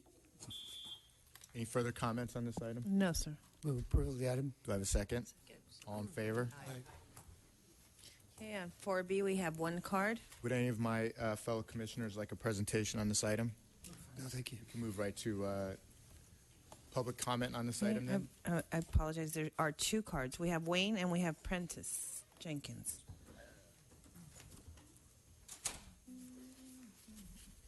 Yes, here it begins. We're destroying obsolete original records. Well, that's because yesterday your little 34-year in prison nightmare came to light. And, you know, those people rotting in those jails right now and those unlawful convictions really need those original records to acquit themselves and get their $30 million settlements. That's why Steve Soboroff's going to destroy all the original records of the Legal Affairs Division. Obsolete. Yes, how does somebody determine if a record is obsolete? You know, because you know they're coming. All of the people in jail all over California now are saying, I knew I was innocent. And now their lawyers are descending on this headquarters, descending over to the Legal Affairs Division. I want those records from 1978 that convicted my client. Where the hell are they? Well, on the 12th of January, Steve Soberov destroyed them because they're deemed obsolete original records for the Legal Affairs Division. So bad. You'll have to spend the rest of your life in prison. Too bad. See, you could take item 4B, instead of destroying the documents, you could take them and move them to the new upgraded storage room. This new storage room in 4A is large enough to hold all these obsolete original records. So you don't have to destroy them. Don't destroy them. They're going to be exculpatory evidence when they start releasing all the inmates in California that are black and that were convicted on those fake witness reports and all those fake evidence statements. Store them, Steve. Don't destroy them. 30 to 2005, America murdered 7,000 people, executed them. And the numbers dictate that you got it wrong, maybe 200-300 times out of 7,000. So hundreds of innocent people were put to death from 1930 to 2005. If you destroy these Legal Affairs Division records, they couldn't have done that study because you got rid of all the records. See, when you get rid of people's records, what you're saying is you want to get rid of the evidence. That's what this sounds like. It says original records. Are you saying you're digitizing the new records now, and you're getting rid of the old paper? You're burning that, or are you burning evidence? We wouldn't have found out that hundreds of people were put to death. Innocent people were put to death under the death penalty between 1930 and 2005. We would never have found that out. For all you people who want the death penalty, I was a supporter of the death penalty. I'm no longer a supporter. I thought they got it all right when they killed all those people. They killed 7,000 people. They said at least 200 were innocent. Can you imagine being on death row, going to the gas chamber, knowing you ain't killed nobody? Man, I was an In-N-Out Burger when that murder happened. That's Starbucks, my $5 gift card. Guy just happened to look like me. And trust me, I've seen people who look just like me. And if they committed a crime and you arrested me and you showed me their picture, I said, okay. All right, I didn't do it, but hey, guy looks just like me. Everyone has a doppelganger in here, including you. Big Steve, you got a doppelganger too. He doesn't have your money, but it looks just like you. He's some grandpa in Oshkosh, Wisconsin. Looks just like you. Yeah, I'm telling you. So when you start destroying Legal Affairs Division, let us know, are you digitizing? Did you make a copy of that? Or are you just destroying this? There are no other cards. Move approval of the item. Do I have a second? All in favor? Okay, we're on 4C. We have two cards. We have Wayne and Yvonne Michelle Autry.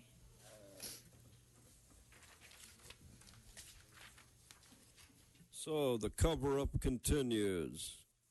Yes, Attorney General Loretta Lynch, you need to come down here and start attending these meetings. They're destroying the original records everywhere we go. Now it's the Central Traffic Division. That sounds harmless. Those are just parking tickets. Those are that speeding ticket you got down there, back in the 70s, when you had more hair. So, but no, you see, most of these stops are traffic stops. So a lot of times your illegal arrest and detentions and convictions stem from traffic stops. So that's why you want to call them Traffic Division archives, and that's why you want to destroy the originals. But you can put them in that new storage room that we just approved today. That gigantic 200 million square foot storage room down below could hold all these records. And then all these hordes of attorneys with all those habeas corpus petitions and those 42 U.S.C. 1983 actions could get their hands on the evidence for the summary judgment trial. But you see, you want to save the city the money from all those civil judgments. You know, there could be $3 or $4 billion of civil judgments coming in the next 15 years. And the chief and the T-Fang monster are just having the funniest conversation right now. Yeah, they're reminiscing back in the day when you could just take a baton out and just whack the nigger over the head, or after you pull him over, there were no cameras. Oh, the good old days. Yeah. Well, now in 2016, now we're beginning to realize that Black Lives Matter and that people of brown color are becoming a majority minority. Yeah, the dark times for the evil white is coming. We're going to be in wheelchairs and we're going to get our heads bashed in. I think it is crucial that you make sure that this is not going to be incorporated or used in any type of police cover-up or government cover-up that would expose illegal and covert, highly confidential, of course, classified abuses and experiments on the public for uses as target practice. This is primarily for the paramilitary, which is the police department under martial law. Or as we enter this police state, you know, we see what's happening here.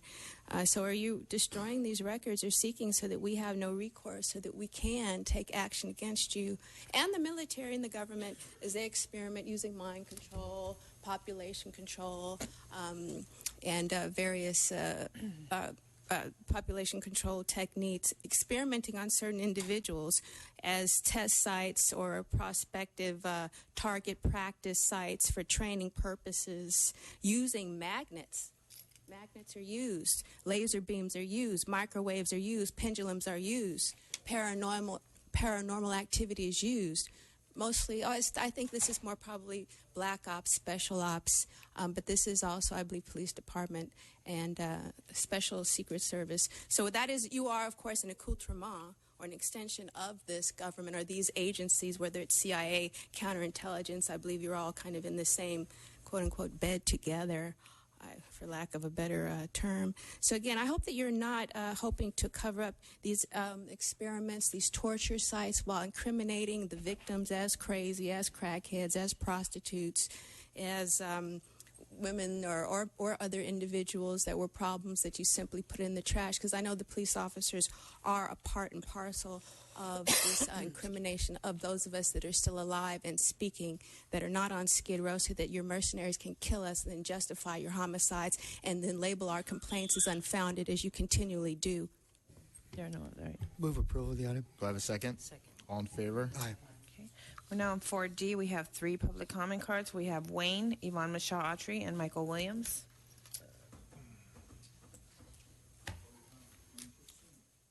Vote Hunt 2016. We need to get more original records destroyed. Today, on this item, it's the Newton area.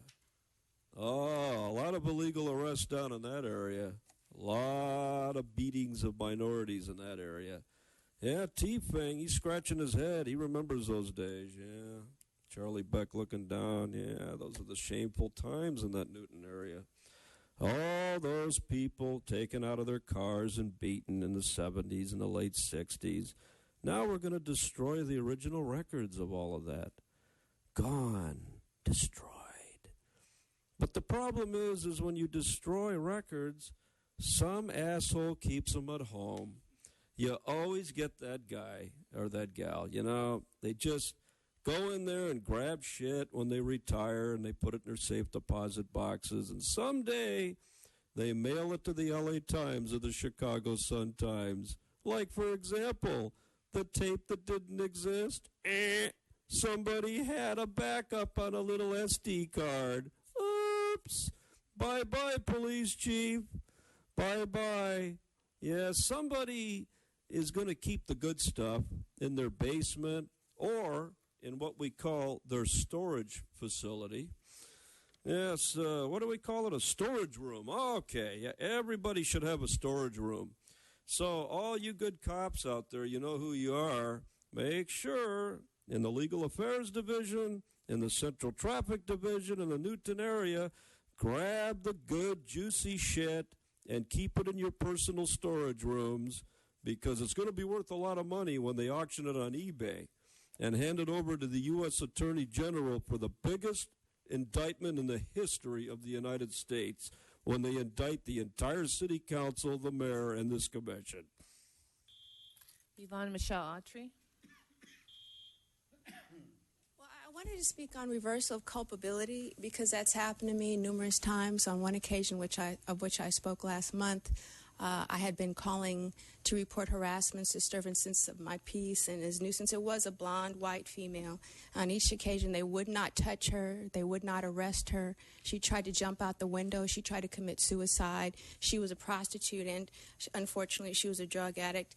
And every time I called the police as a black woman, I was told on 2 occasions by 2 police officers that I should move. But I wasn't culpable at all. Okay, so in reversal of culpability, at one occasion, when I called the police officers, again, police officers arriving in my room with their guns, stating that she had called the police on me and I'm innocent.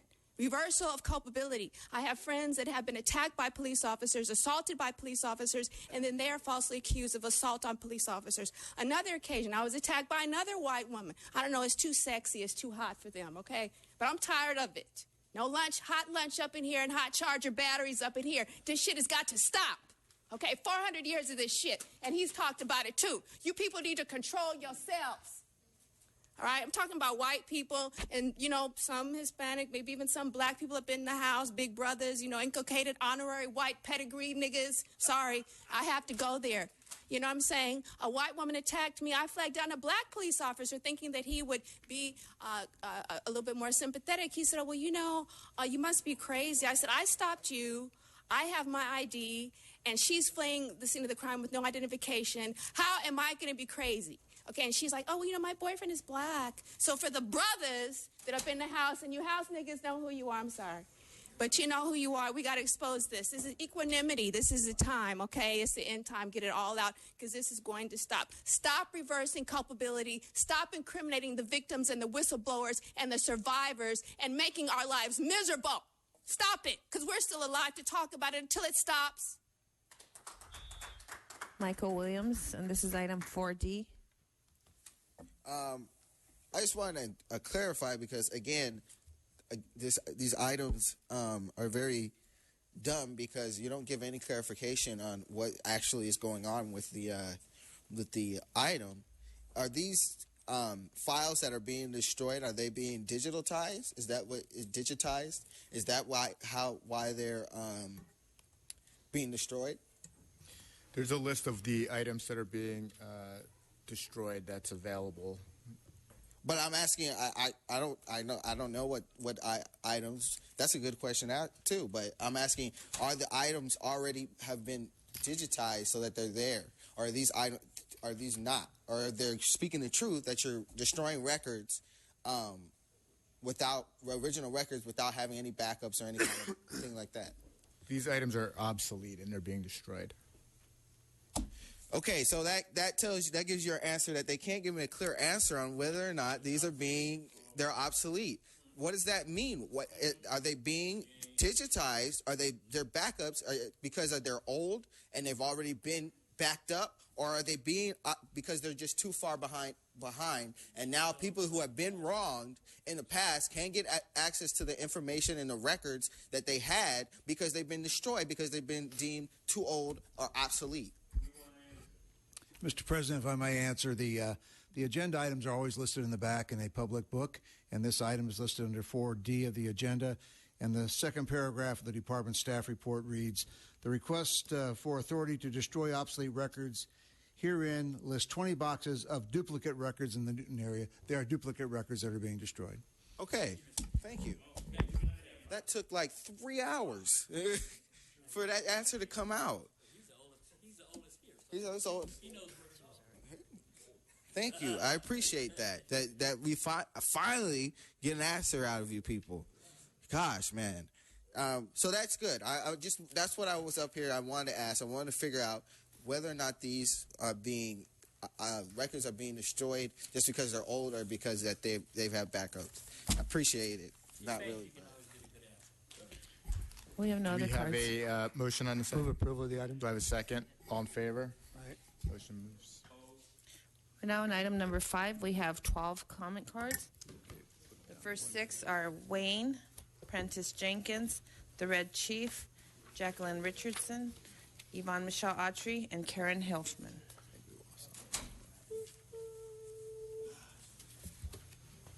The train wreck of Charlie Beck. Off Will of it the be rails. 1 or 2 minutes? Charlie Beck, the train wreck. Yes, over in the Health Committee today, our new councilman, David Rue, the first Korean American ever elected to our city council, released the Improving Employee Wellness and Safety Report and made copies for the public. Why?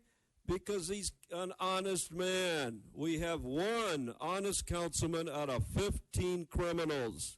So we're down one honest councilman and 14 degenerate criminals, which was better than the 15-0 when Tom LaBonge was there.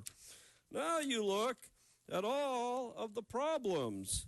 Our unhealthy, sick workforce of the LA City. Safety is not prioritized. There are operational deficiencies, and there are cultural challenges. Let's translate that into English from bullshit. We don't give a shit about our employees. There's operational bullshit going on. That means people get promoted that suck. And cultural challenges. That means that black people go to the back of the bus and the whites control it all, except for Matt Johnson, who was given an importation visa to sit here on the commission. Now, 32 claims out of 100 employees are LAPD. How does LA compare? The state averages 7.5 claims per 100 employees. LA ranks the top, 18 out of 100, 18%. So that means in 5 years, 100% of the workforce files for disability. Yay! Go get them, employees. Got the book? Gonna take some remedial reading courses, figure it out.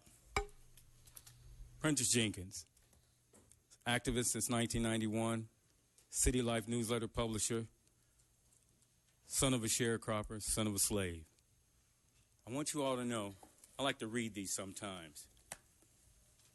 Harrison, New York, a retired police officer, suicide note indicates that the killing of his teenage daughters in their beds was a premeditated act, according to Harrison Police Chief Anthony Maraschino.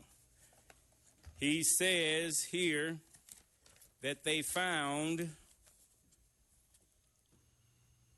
the bodies of Hockman and his daughters shortly after 4 p.m. on Saturday. Hockman's body was found in the garage, while his bodies of his 17-year-old Alyssa and 13-year-old Deanna shot in the head. It's a cop. Retired 1 month. So get some help before you retire, apparently. Shot them both in the head. Now, take a look at those sweet faces. They're all dead now, both of them. Daddy just decided, you know what? I'm not going golfing today. I'm going to kill my family. That's what the cop said. He just decided, I'm not going to the back nine today. I'm blowing away Alyssa, 17, and Deanna, 13. Just shot him in the head. Bam, bam. So we know, as I continue to tell you, that he was part of that 10% I'm telling you about. Now, his wife came home to a bloody scene. But you know what he did? This is a good guy. He left his wife alive and his older daughter alive. So they have to deal with the tragedy. They have to relive it. A cop decided one day, I'm going to kill them all. Well, I ain't going to kill them all. I'll just kill my daughters.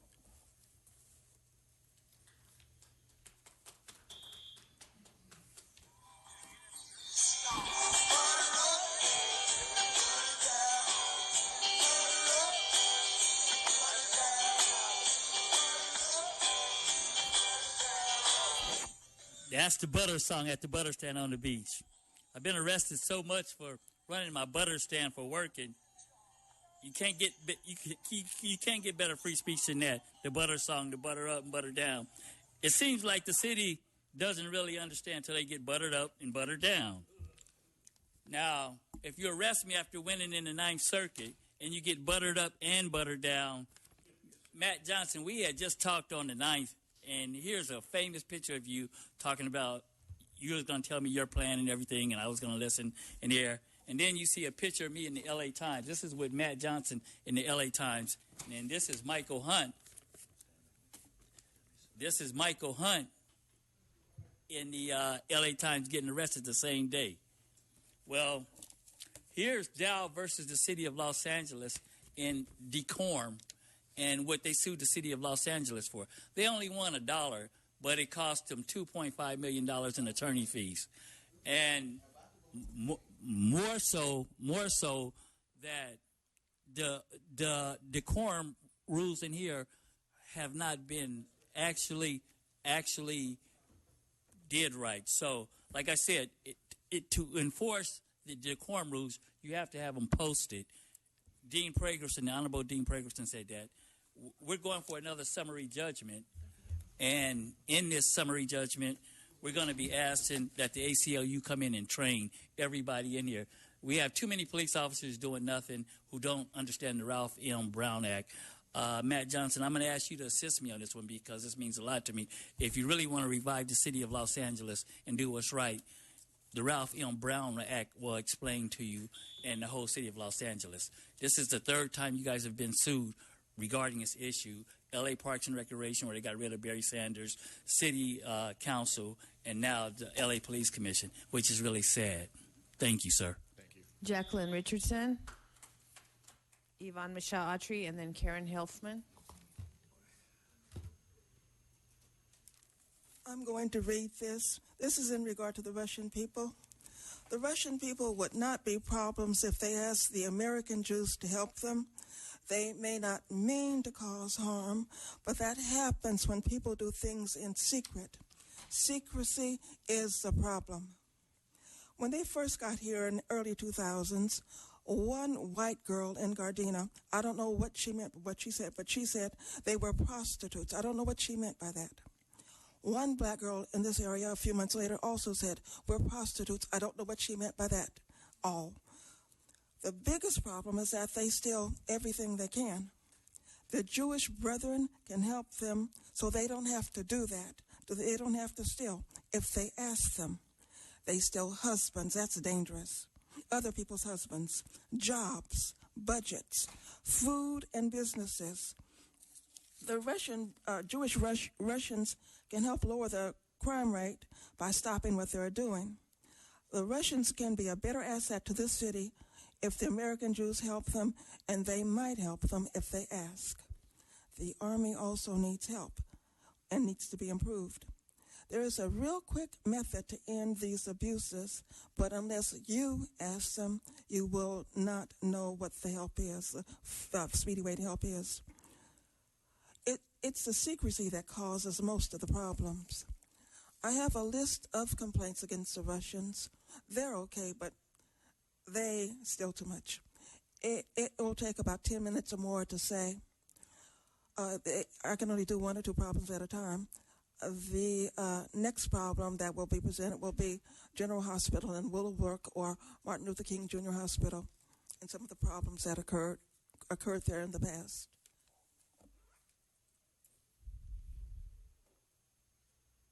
Well, I just want to say, I hope, in 2016 and pray that we will have a more of a conscious years. We're all humans, and knowing this level of mind control, population control, what is escalating now in preparation for this one world government, my condolences to that family, because I know that police officers, again, they're under order. Many are microchipped, just as many civilians are.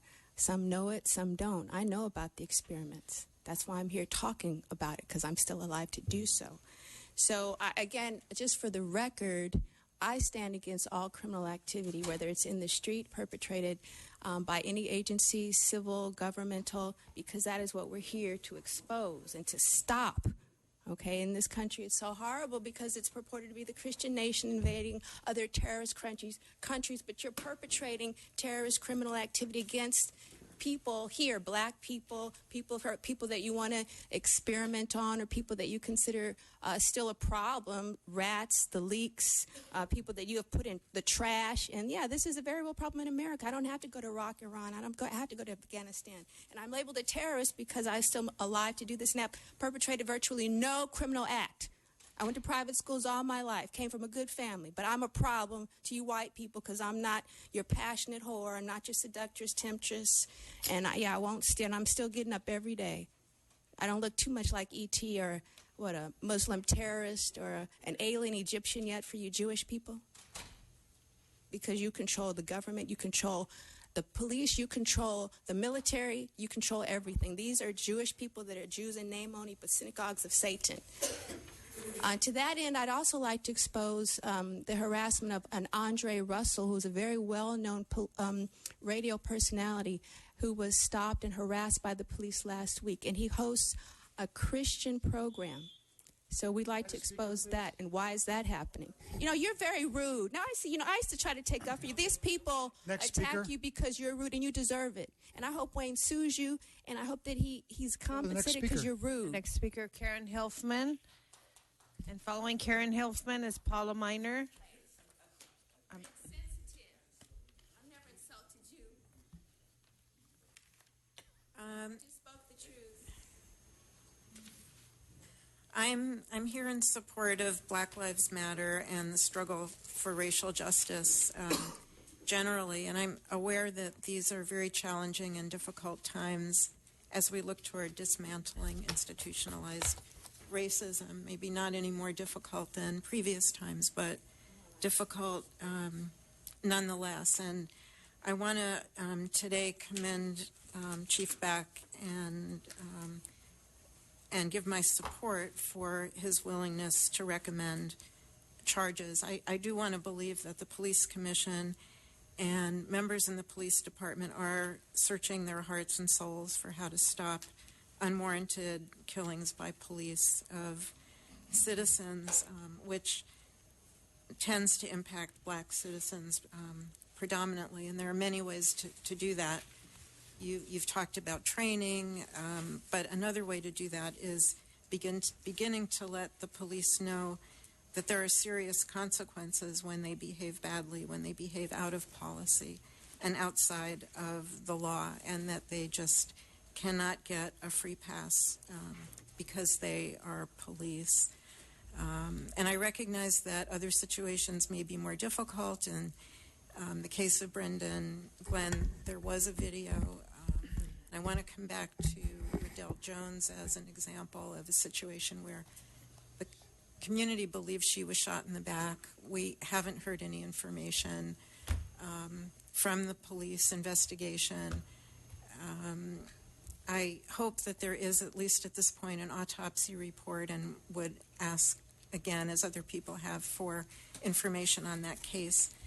And then the last thing I wanted to mention, when I first started coming to these meetings in July, I said I'd come because I was finally retired and could be here. And the commission had said that there were meetings at other times, not Next during speaker, the please. weekday.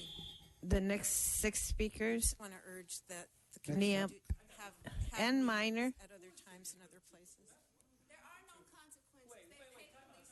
Next speaker, please. N. Minor, followed by Paula Minor, Michael Williams, Ted Hayes, the Red Chief, and Hamid Khan. Before I begin, I just would like to know who you are. I'm Deputy Chief Deborah McCarthy. Okay, and we're assuming that our comments made to Chief Beck will be given to him through you? Yes, ma'am. So you're taking notes. That's happening? Yes. Okay. Or mentally you may have Is clock running? great memory. Okay. Good. Black Lives Matter wants to again go on record to request commission meetings be held at a time and place more accessible to the public. We see what's happened here. We've been kind of bogged down with your donation acceptances, so we haven't been able to make our comments. We also again request that a space be made on the agenda to actually respond to the community's questions as opposed to you interrupting our comments. Finally, we reviewed the comments by the OIG made last week in response to the commission president, who I don't see anymore, request. It's interesting that the OIG estimates that the earliest they might have a report is late February, early March. We're requesting status reports on all the officer-involved killings in 2014 and 2015. This is for you, so you might actually want to take notes now because it was for Chief Beck. A singular recommendation, the first in 15 years for this department, has been made against one LAPD officer. A recommendation we can't be sure will actually lead to charges, but I guess that's a conversation for Beck and the DA. I understand that it's policy for the department to discipline in secrecy, but in a world where charges are actually made against a police officer, or this police commission can find officers out of policy and they actually follow through with action, how can the public know they're safe, know that they won't be next, know that the murderous police are off the streets being disciplined or fired, if disciplinary action can't be revealed to the public because of the union or this peace officers' Bill of Rights? Again, this is where the public remains unsatisfied with the work that you're doing and turns to you to take action instead of approving donations to In-N-Out and Starbucks. Instead of reporting about attending events, why don't you report about the officer-involved killings of 2014 and 2015 and let us know what's happening? It doesn't take courage, as the chief said, to make a recommendation against a killer cop, especially when there's video surveillance footage. It just doesn't take courage. Just like it doesn't take courage for you all to take action and actually serve as head of the LAPD. It's your duty. Next speaker, please. If not, maybe you should change your website. Paula Miner. Who's next? Paula Miner. She waves her. Okay. Michael Williams. I haven't been here in a while, and when I came back, I said I was going to try to be nice to you guys and not take cheap shots at you guys all the time. But you guys make it really hard. You guys are really frustrating. I hope you guys know that you guys are really, really frustrating. I want to just put it out there: fire Chief Beck. I'm still on that because this recommendation comes out of the fact that all these activists here have been requesting the firing of Chief Beck, and that seems like the only way we'll get any kind of criminal charges if we keep threatening to get him fired. So I think that should still be, we're still going to pursue that. We're still going to keep asking that you guys fire Chief Beck. This changes, I appreciative of the recommendation on behalf of the family, but this doesn't change that this department and this commission has been failing in the duty that it has in keeping people safe. And your number one job is to keep people safe from your own people. Crime is crime. Crime is always going to happen. There's always going to be evil people in this world. But you guys should be able to at least keep your people from killing people, your people from committing crimes. That should be a goal that you should strive for. And this commission has failed to do that over and over again. You have several opportunities where it was clear that the officers were out of policy. It was clear that the officers were not doing their just due. And you guys have refused to make any kind of disciplinary action upon that.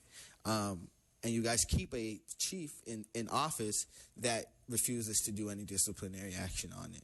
So the only reason why the chief made this recommendation is because of the public pressure of people who come to these commission meetings and other activists that are pushing for police accountability. But we also know because there's a videotape.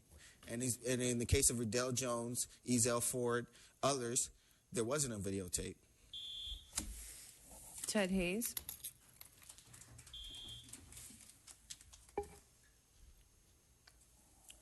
I'm certain that other people are curious about the musical chairs that take place on the proscenium. All of you rotate by leaving. Somebody goes, somebody comes in, and just all the time. I managed to stay here through the entire session from beginning to end. So I don't know where you're going to or why you're going, but that's curious. On Monday, January 8th, will be the Kingdom Day Parade down King Boulevard, terminating at Exposition Park. Also, in Matt Johnson's neighborhood, where his firm is, there's going to be a SCLC King Legacy Awards Gala. And the honorary president is Matthew Johnson. not going to happen if I have anything to do with it. Okay? I don't know what the Hollywood fixation is, but the last person who had Matt Johnson's seat was a Hollywood representative. The award is honoring Motion Picture Academy President Cheryl Boone Isaac, and so forth and so on. What's with this fixation on Hollywood and the police department? But anyway, Matthew isn't here, but he will see me and other people when this thing takes place at the Sheraton Gateway Hotel, 6101 Century Boulevard. See you there, Matthew. The Red Chief and Hamid Khan. And that's it. That's it. I really want to talk about what's really going on. McCartney, you told me that I couldn't file a complaint at the Pacific Division. I requested to speak to you, and you never showed up. All licensed professionals return phone calls. I don't care who you are. If you're the President of the United States, they get back to you. Why haven't you returned my phone call? Why would you say as an African American, I can't file a local complaint? Why would you tell Chief or Captain Al Barker that? And this is what wasn't clear to me. When I came out to reach out to you, you didn't respond. Professionals, licensed professional people always respond. I don't care who you are and what you do. If you're a licensed professional and you represent the city of Los Angeles and you don't return a phone call and you don't return people's things, it makes me think that you're very racist. At this point, I don't think that you should really be sitting up there. I think that you should resign your position as whatever you are, if you're a deputy assistant and things like that. And this is why the city of Los Angeles is really calling back for the federal consent decree, because of people like you. This is not just an aberration. I've been arrested 72 times, and that's just not an aberration. I've been arrested for the same stuff that I went in the Ninth Circuit. That's just not an aberration. And you, people like you, are the cause of it, because you don't return phone calls. You don't respond. I've been over to Internal Affairs, asked to speak to you. I don't know, it was the Chief McCartney over in the Pacific Division who I really had a good relationship with. And I can call her and talk to her anytime, and she would respond. The Pacific Division has gone to hell. You guys need to change it, and you guys need to go back to the federal consent decree. Hey, Tiki, we need to work on that personally, you and I both. Thank you. You're the oldest guy here. Hamid Khan. So I think a lot of people have been speaking about how bored we get about the foundation stuff and all that, but I just want to remind us that there's something very insidious going on. There's an irony in this thing too. When Warren Christopher and Christopher Commission report came out, one of the things that Warren Christopher said was that the LAPD should run like a corporation. So if we think we have access now, imagine how that is being eroded if this fully became a corporation. So it's a privatization of our policing that is taking place. And the LA Police Foundation has become a vehicle to avoid any scrutiny or transparency at all. And one of the things, we have a clear example that brings me to the issue of body cameras. So now, a year later, the LA City Council is barking about sticker shock.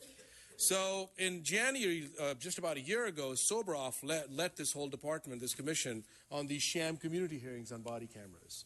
The Stop LAPD Spying Coalition released a fact sheet calling out, and we clearly identified in that thing about the expensive and the poor use of resources, about the conflict of interest, and no competitive bidding process.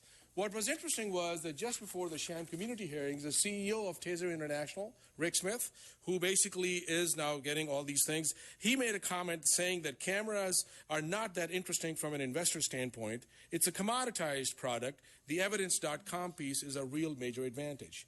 So now the cost that was told us to be $25 million has all of a sudden become $56 million, right? Homeless people have no place to go. El Nino is around. But $31 more million is being asked for something which is completely an empty reform. And why do I say that as an empty reform? This is what the chief of Salt Lake Police had to say about body cameras. His name is Chris Burbank, and he says that body cameras don't prevent police misconduct or use of force. They are just an avenue to document officers' encounters with citizens and in most cases capture the good work of police officers. So what we have is an empty reform, a costly mistake, and this man singularly we have no other cards. responsible for these championship. Your time's up. Thanks. We have no other cards. This concludes item number 5. We're on item number 6. We have 4 cards for 6A1 and 1 card for 6A2. The first 4 cards, Prentice Jenkins, the Red Chief, Wayne, and Michael Williams. And this is on 6A1. 6A1? Yes, sir. Prentice Jenkins, City Life newsletter publisher, activist since 1991. I need to know how many of these cops that have killed people have been dismissed. We're talking about dismissals. Do you actually dismiss anyone, or is this just... Stay on topic, please. This is about dismissal, sir. Are you... Do you know what this is about? Yeah, this is about dismissal. This is about a specific case. A specific case? You can be quiet. Specific case? Let me see your... You want to let somebody else talk while you see what the topic is? Yeah, this is the topic. Public employee discipline and dismissal, right? Is that right? Yes. Okay, I'm talking about discipline and dismissal. Law enforcement related injuries. Okay. We're talking about, this says dismissal, so I'm talking about dismissal. I need to know how many cops have actually been dismissed. If you're talking about dismissal, how many have been disciplined, how many have been dismissed and released, the public. I want to know how many cops have actually been disciplined and dismissed. Does anyone have those numbers? Does anyone on this panel have those numbers? Mr. Tiefenk, can you get me those numbers? On how many cops have been dismissed or disciplined? You make a public records request and we'll respond to it. Done. I'll make a public request record and it'll be done. The reason I want to know how many cops have been disciplined and dismissed is because there are significant murders that have happened over the past 2 years. And we know that those cops haven't been dismissed. Those cops haven't even been disciplined. With the exception of one today, most of those cops haven't even been disciplined or dismissed. And where do you put those cops? The Red Chief. Yeah, votehunt2016.com. I want to talk about dismissals and actions and reactions and reframing things. Number 1, discipline. Chief Albarca went from Captain 1 to Captain 3. And this here, the upper people should have disciplined that situation here. That should have never happened. This is why we have shootings in Venice. This is why we have shootings of the mentally retarded. Because she wasn't geared to run the biggest station in Los Angeles. Discipline. Discipline is not allowing African Americans to file local complaints. Let's talk about real discipline. Discipline is not investigating everybody's complaint through internal affairs. We need to start a better discipline program. And this is why the federal consent decree and outside investigation should always be warned here, because we can't take Chief Beck because he's an insider and expect him to know everything. And this is why you can't make a commander a chief of police and have him discipline his own staff, because it just don't happen. This is one of the reasons why we went outside and brought the New Yorker in here to run the federal consent, or to get us off the federal consent decree.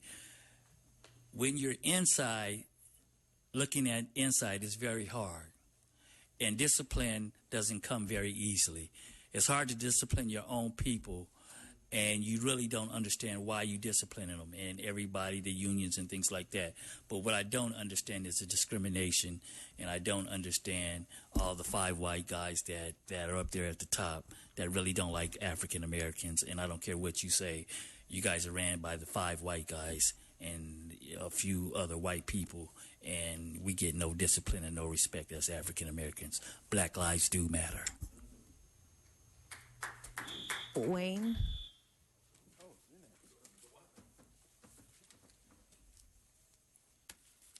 Well, we have a new problem with 6A1. It's called a Larry, law enforcement related injury. But you see, thanks to Councilman Roo, we have the mayor's operational innovations team called Improving Employee Wellness and Safety. Off topic. Okay, because you're an idiot.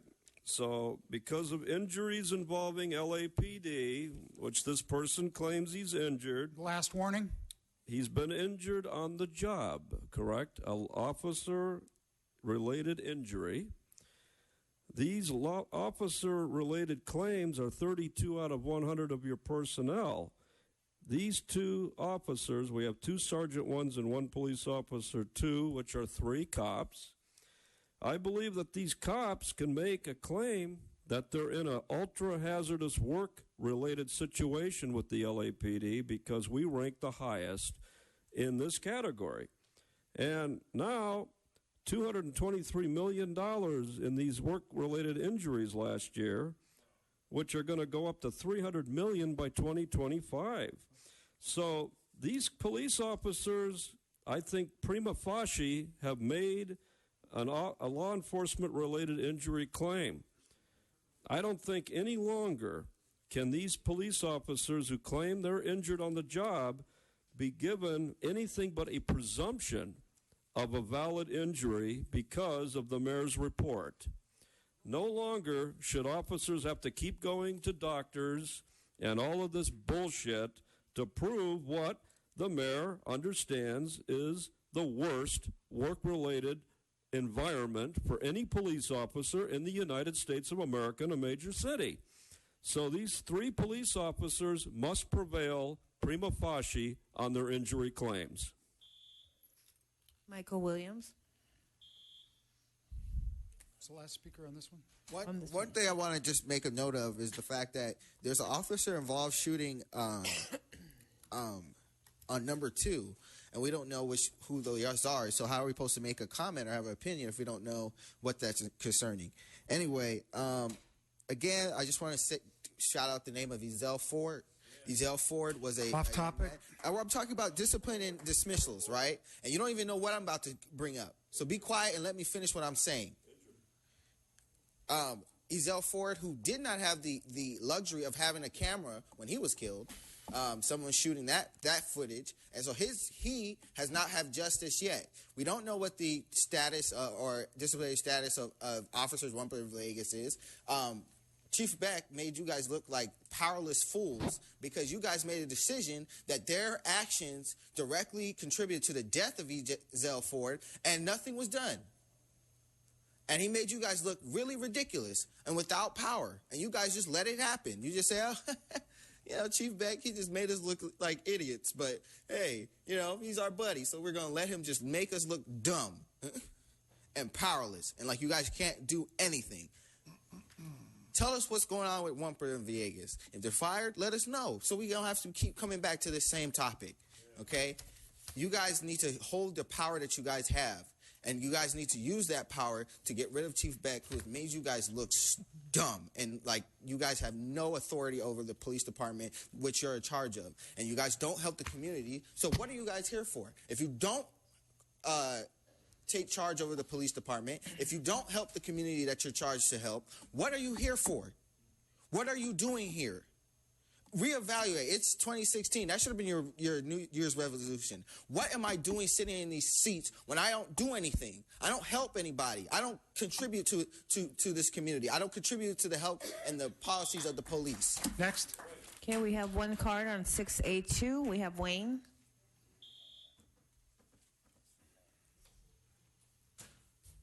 OIS, officer-involved shootings. Yes, our favorite time of the meeting again.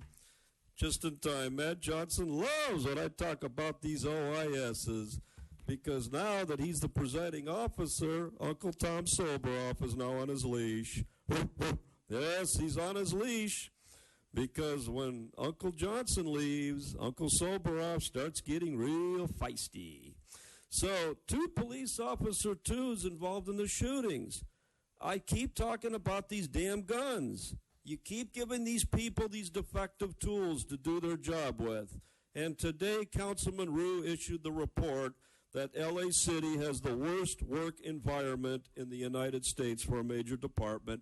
18 out of 100 have to file injury complaints.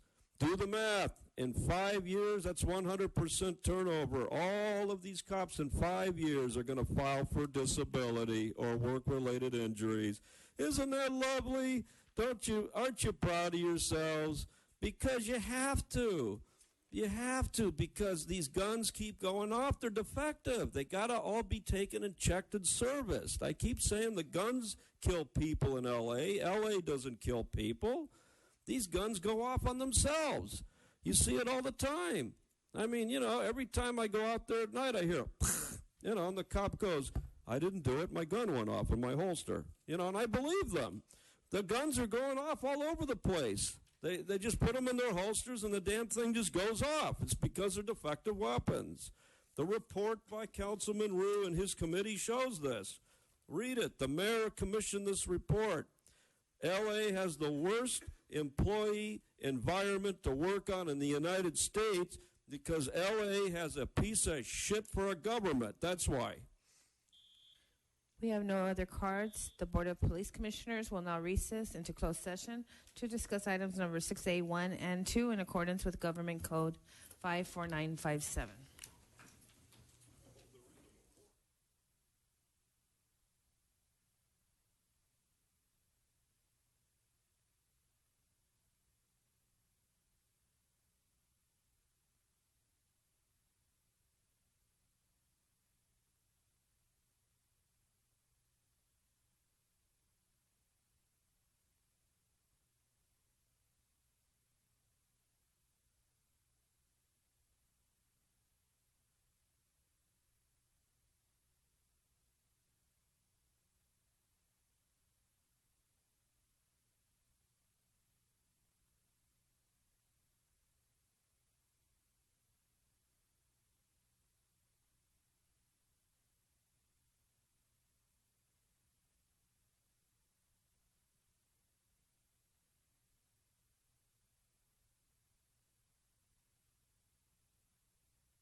Steak sandwiches and pizza.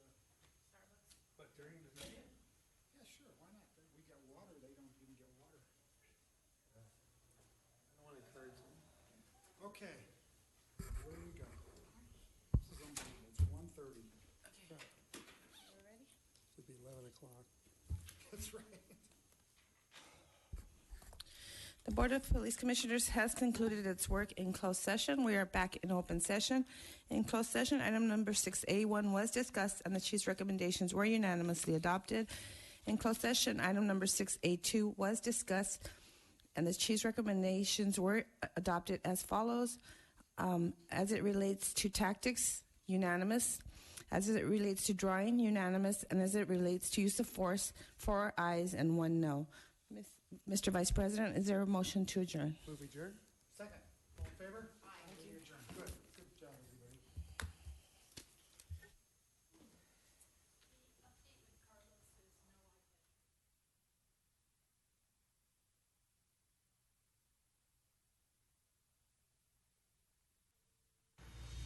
Excellent. Cut, print, we're moving on. Hi, I'm Shane Woodson on the set of Cain and Abel here in Hollywood. You're watching LA City View, Channel 35. Our city, our channel. Okay, I need my actors back on set, back in position.